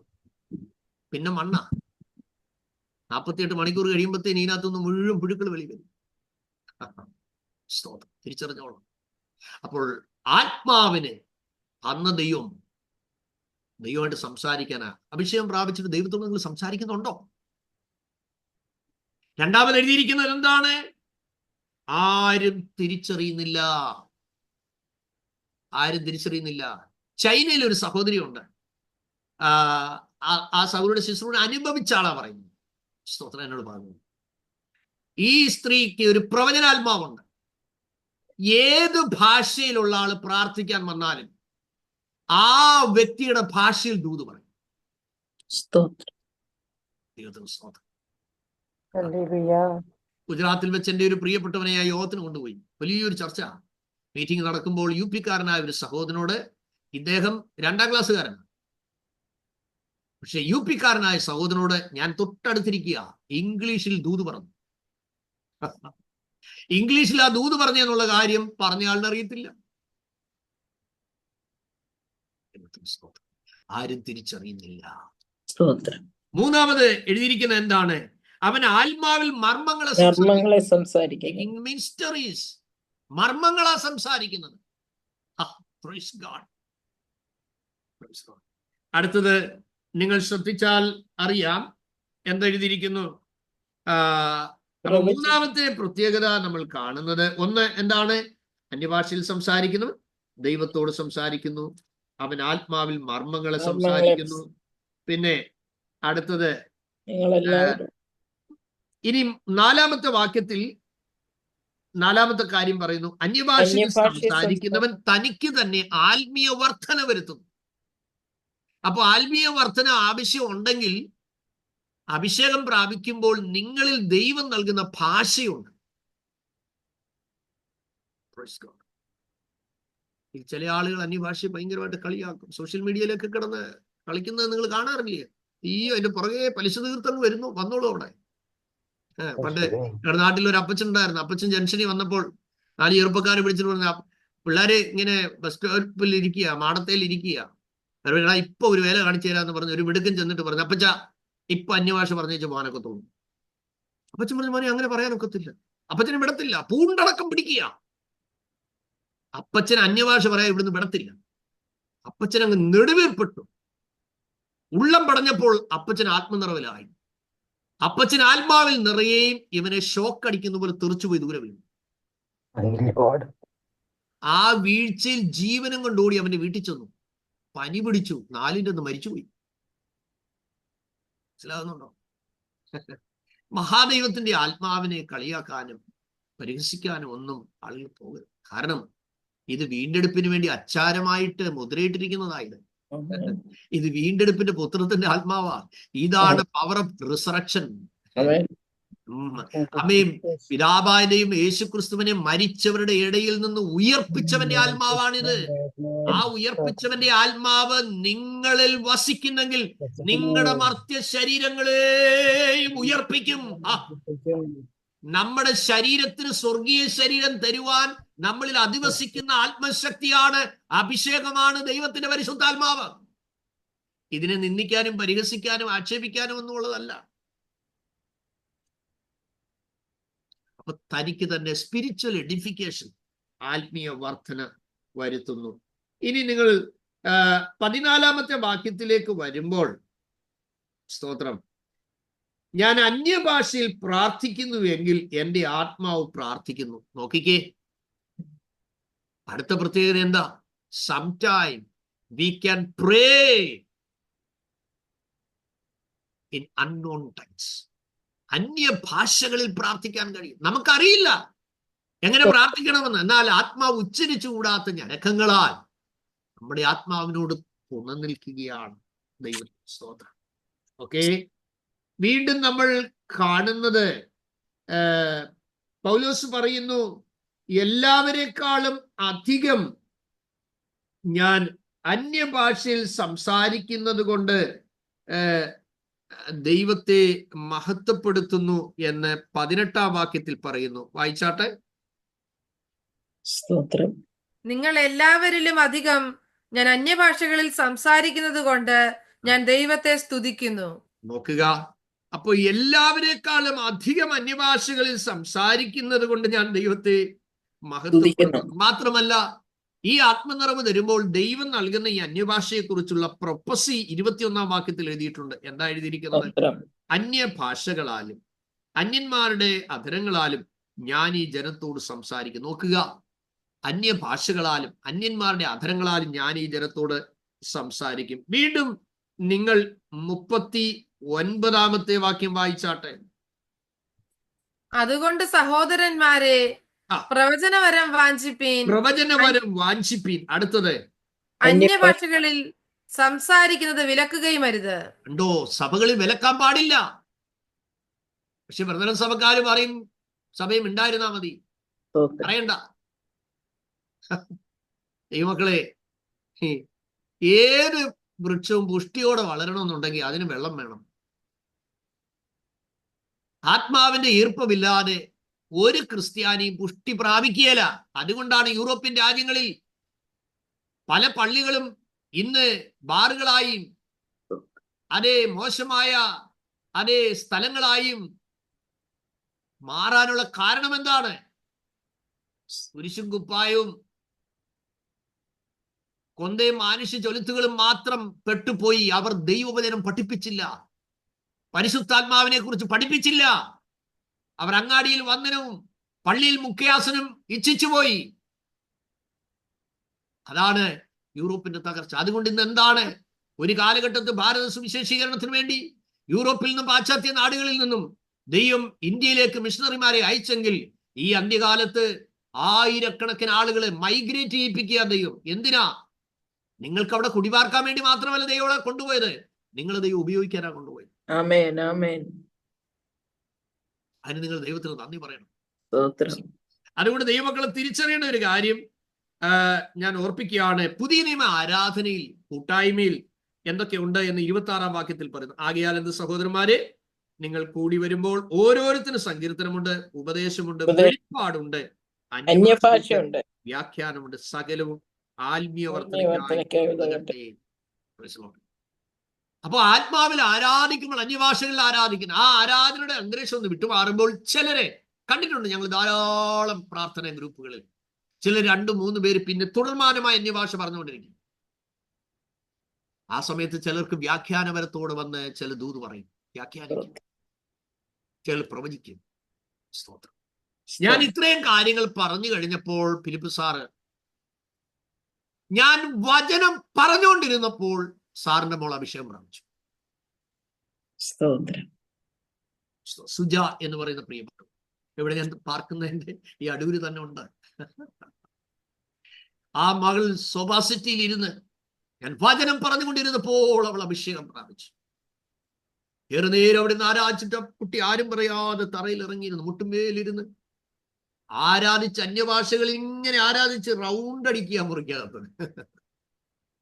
ഇത് കേട്ടപ്പോൾ ഫിലിപ്പ് സാറ് സാഷ്ടാംഗം, അന്യഭാഷയുണ്ട്, ആത്മാവുണ്ട്. പൗലോസ് പറഞ്ഞു, ഞങ്ങളുടെ പ്രസംഗം ആമീ കേവലം മാനുഷ്യ വാക്കുകളല്ല, അധികാരത്തോടും അത്ഭുതങ്ങളോടും ക്രിസ്തുവിൽ അത്രയും സംസാരിക്കും. അവിടെ ഈ ദിവസങ്ങളിൽ നിങ്ങൾ കരയണം.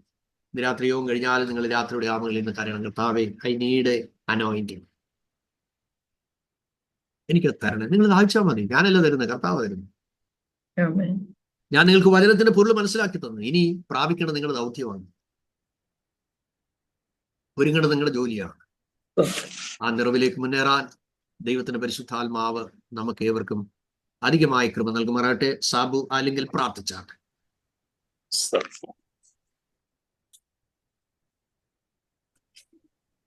ഹല്ലേലൂയ. സ്തോത്രം ചെയ്യുന്നു. ക്രിസ്തുയേശുവിന്റെ വാത്സല്യമായി സ്നേഹിക്കുന്ന പ്രിയ നല്ല പിതാവേ, ഇന്നലെ ദിവസം ഞങ്ങൾക്ക് ഒരുമിച്ച് ഹല്ലേലൂയ അങ്ങയുടെ പരിശുദ്ധാത്മാവിനെ കുറിച്ച് ഞങ്ങൾക്ക് ഹല്ലേലൂയ അങ്ങയുടെ പരിശുദ്ധാത്മാവിന്റെ ശക്തമായ പ്രവൃത്തിയെക്കുറിച്ച് ഹല്ലേലൂയ പ്രിയ ദേവദാസിലൂടെ ഞങ്ങൾക്ക് കേൾക്കുവാൻ ദൈവത്തിന് വലിയ സാവകാശത്തിനായി സ്തോത്രം ചെയ്യുന്ന കർത്താവേ, ഈ ലോകത്തിൽ ഞങ്ങൾക്ക് ജീവിക്കണേ അങ്ങയുടെ ആത്മാവ് വേണം. ഞങ്ങളുടെ ആത്മാവിന് വേണ്ടി ഞങ്ങൾക്ക് കരയുവാൻ ഹല്ലേലൂയ അത് ലഭിക്കാൻ വേണ്ടി കരയുവാൻ ഞങ്ങളെ എല്ലാവരും ഹല്ലേലൂയ ഞങ്ങളെ ഒരുക്കണമെന്ന് പ്രാർത്ഥിക്കുന്നു. ഹല്ലേലൂയ കർത്താവേ, ഹല്ലേലൂയ. പരിശുദ്ധാത്മാവില്ലാതെ ഞങ്ങൾക്ക് ഈ ലോകത്ത് ജീവിക്കാൻ പറ്റത്തില്ല. അങ്ങയുടെ വേല ചെയ്യാൻ പറ്റത്തില്ല. നിങ്ങളെ കൊണ്ട് ഒന്നും സാധ്യമല്ല. ഹല്ലേലൂയ. അങ്ങ് ആ ദൈവത്തിന്റെ വലിയ ആത്മാവിനെ നിങ്ങളുടെ എല്ലാവരുടെ മേലും പകരണമേ എന്ന് പ്രത്യേകം പ്രാർത്ഥിക്കുന്നു. ഹല്ലേലൂയ. ഈ ദിവസങ്ങളിൽ ദൈവാത്മാവിൽ ഹല്ലേലൂയ ദൈവദാസനിലൂടെ ഞങ്ങൾക്ക് തന്ന എല്ലാ നല്ല വചനങ്ങൾക്കായി സ്തോത്രം ചെയ്യുന്നു. ഹല്ലേലൂയ. ഞങ്ങളെ ഒന്ന് ശക്തിപ്പെടുത്തണമേ എന്ന് പ്രാർത്ഥിക്കുന്നു. ഹല്ലേലൂയ. അസാധാരണമായ ദൈവപ്രവൃത്തി ഞങ്ങളിലൂടെ നടക്കട്ടെ. എന്റെ മിനിസ്റ്റർ എല്ലാവരെയും ഒരുക്കേണ്ടതിനെ പ്രാർത്ഥിക്കുന്നു. ഹല്ലേലൂയ. ഇന്ന് ഇതിൽ പങ്കെടുത്ത എല്ലാവരെയും കർത്താവിന്റെ കരങ്ങളിൽ ഞങ്ങളെ ഏൽപ്പിച്ച് പ്രാർത്ഥിക്കുന്നു. ഹല്ലേലൂയ. ദൈവം പ്രവർത്തിക്കണമേ. ഹല്ലേലൂയ. അനേകരെ നേടാൻ ഹല്ലേലൂയ പൗലോസ് അപ്പോസ്തലൻ പോയതുപോലെ ഇതുവരെ പോകാൻ ഹല്ലേലൂയ ഞങ്ങളെ എല്ലാവരെയും ഒരുക്കണമേ എന്ന് പ്രാർത്ഥിക്കുന്നു. ഇതുവരെ ദൈവത്തിന്റെ വചനമായി പോകാൻ ഹല്ലേലൂയ ഞങ്ങളെ എല്ലാവരും നിങ്ങളുടെ കരങ്ങളിൽ സമർപ്പിക്കുന്നു. പരിശുദ്ധാത്മാവിനെ ഞങ്ങളെ നിറയ്ക്കണമേ. ഹല്ലേലൂയ. ദൈവദാസന് വേണ്ടി പ്രത്യേകം പ്രാർത്ഥിക്കുന്നു. ഹല്ലേലൂയ. ശാരീരിക അസ്വസ്ഥതകൾ ഉണ്ടെങ്കിലും ഹല്ലേലൂയ ഹിപ്പിന്റെ വേദന, ഹല്ലേലൂയ കാലിന്റെ നീര്, ഹല്ലേലൂയ ബുദ്ധിമുട്ടുകളൊക്കെ മാറ്റിക്കൊടുക്കണമേ. ഹല്ലേലൂയ. ദൈവം വീണ്ടും ഹല്ലേലൂയ ഞങ്ങൾക്ക് വേണ്ടി ഇതുപോലെ ക്ലാസ്സുകൾ ഒരുക്കുവാൻ കർത്താവിന്റെ കരങ്ങളിൽ പ്രിയ ദാസനെ ഏൽപ്പിക്കുന്നു. ഹല്ലേലൂയ. പരിശുദ്ധാത്മാവിനെ വീണ്ടും ശക്തിപ്പെടുത്തണമേ എന്ന് പ്രാർത്ഥിക്കുന്നു. Hallelujah.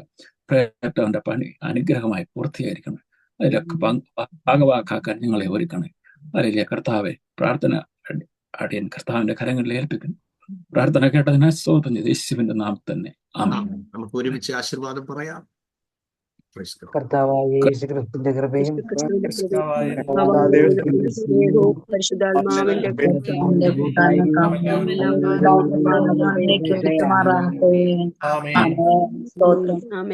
God bless you everyone. See you in the morning. Thank you. Amen. Thank you, sir. Amen. Thank you so much. Thank you, Pastor. God bless you. Amen.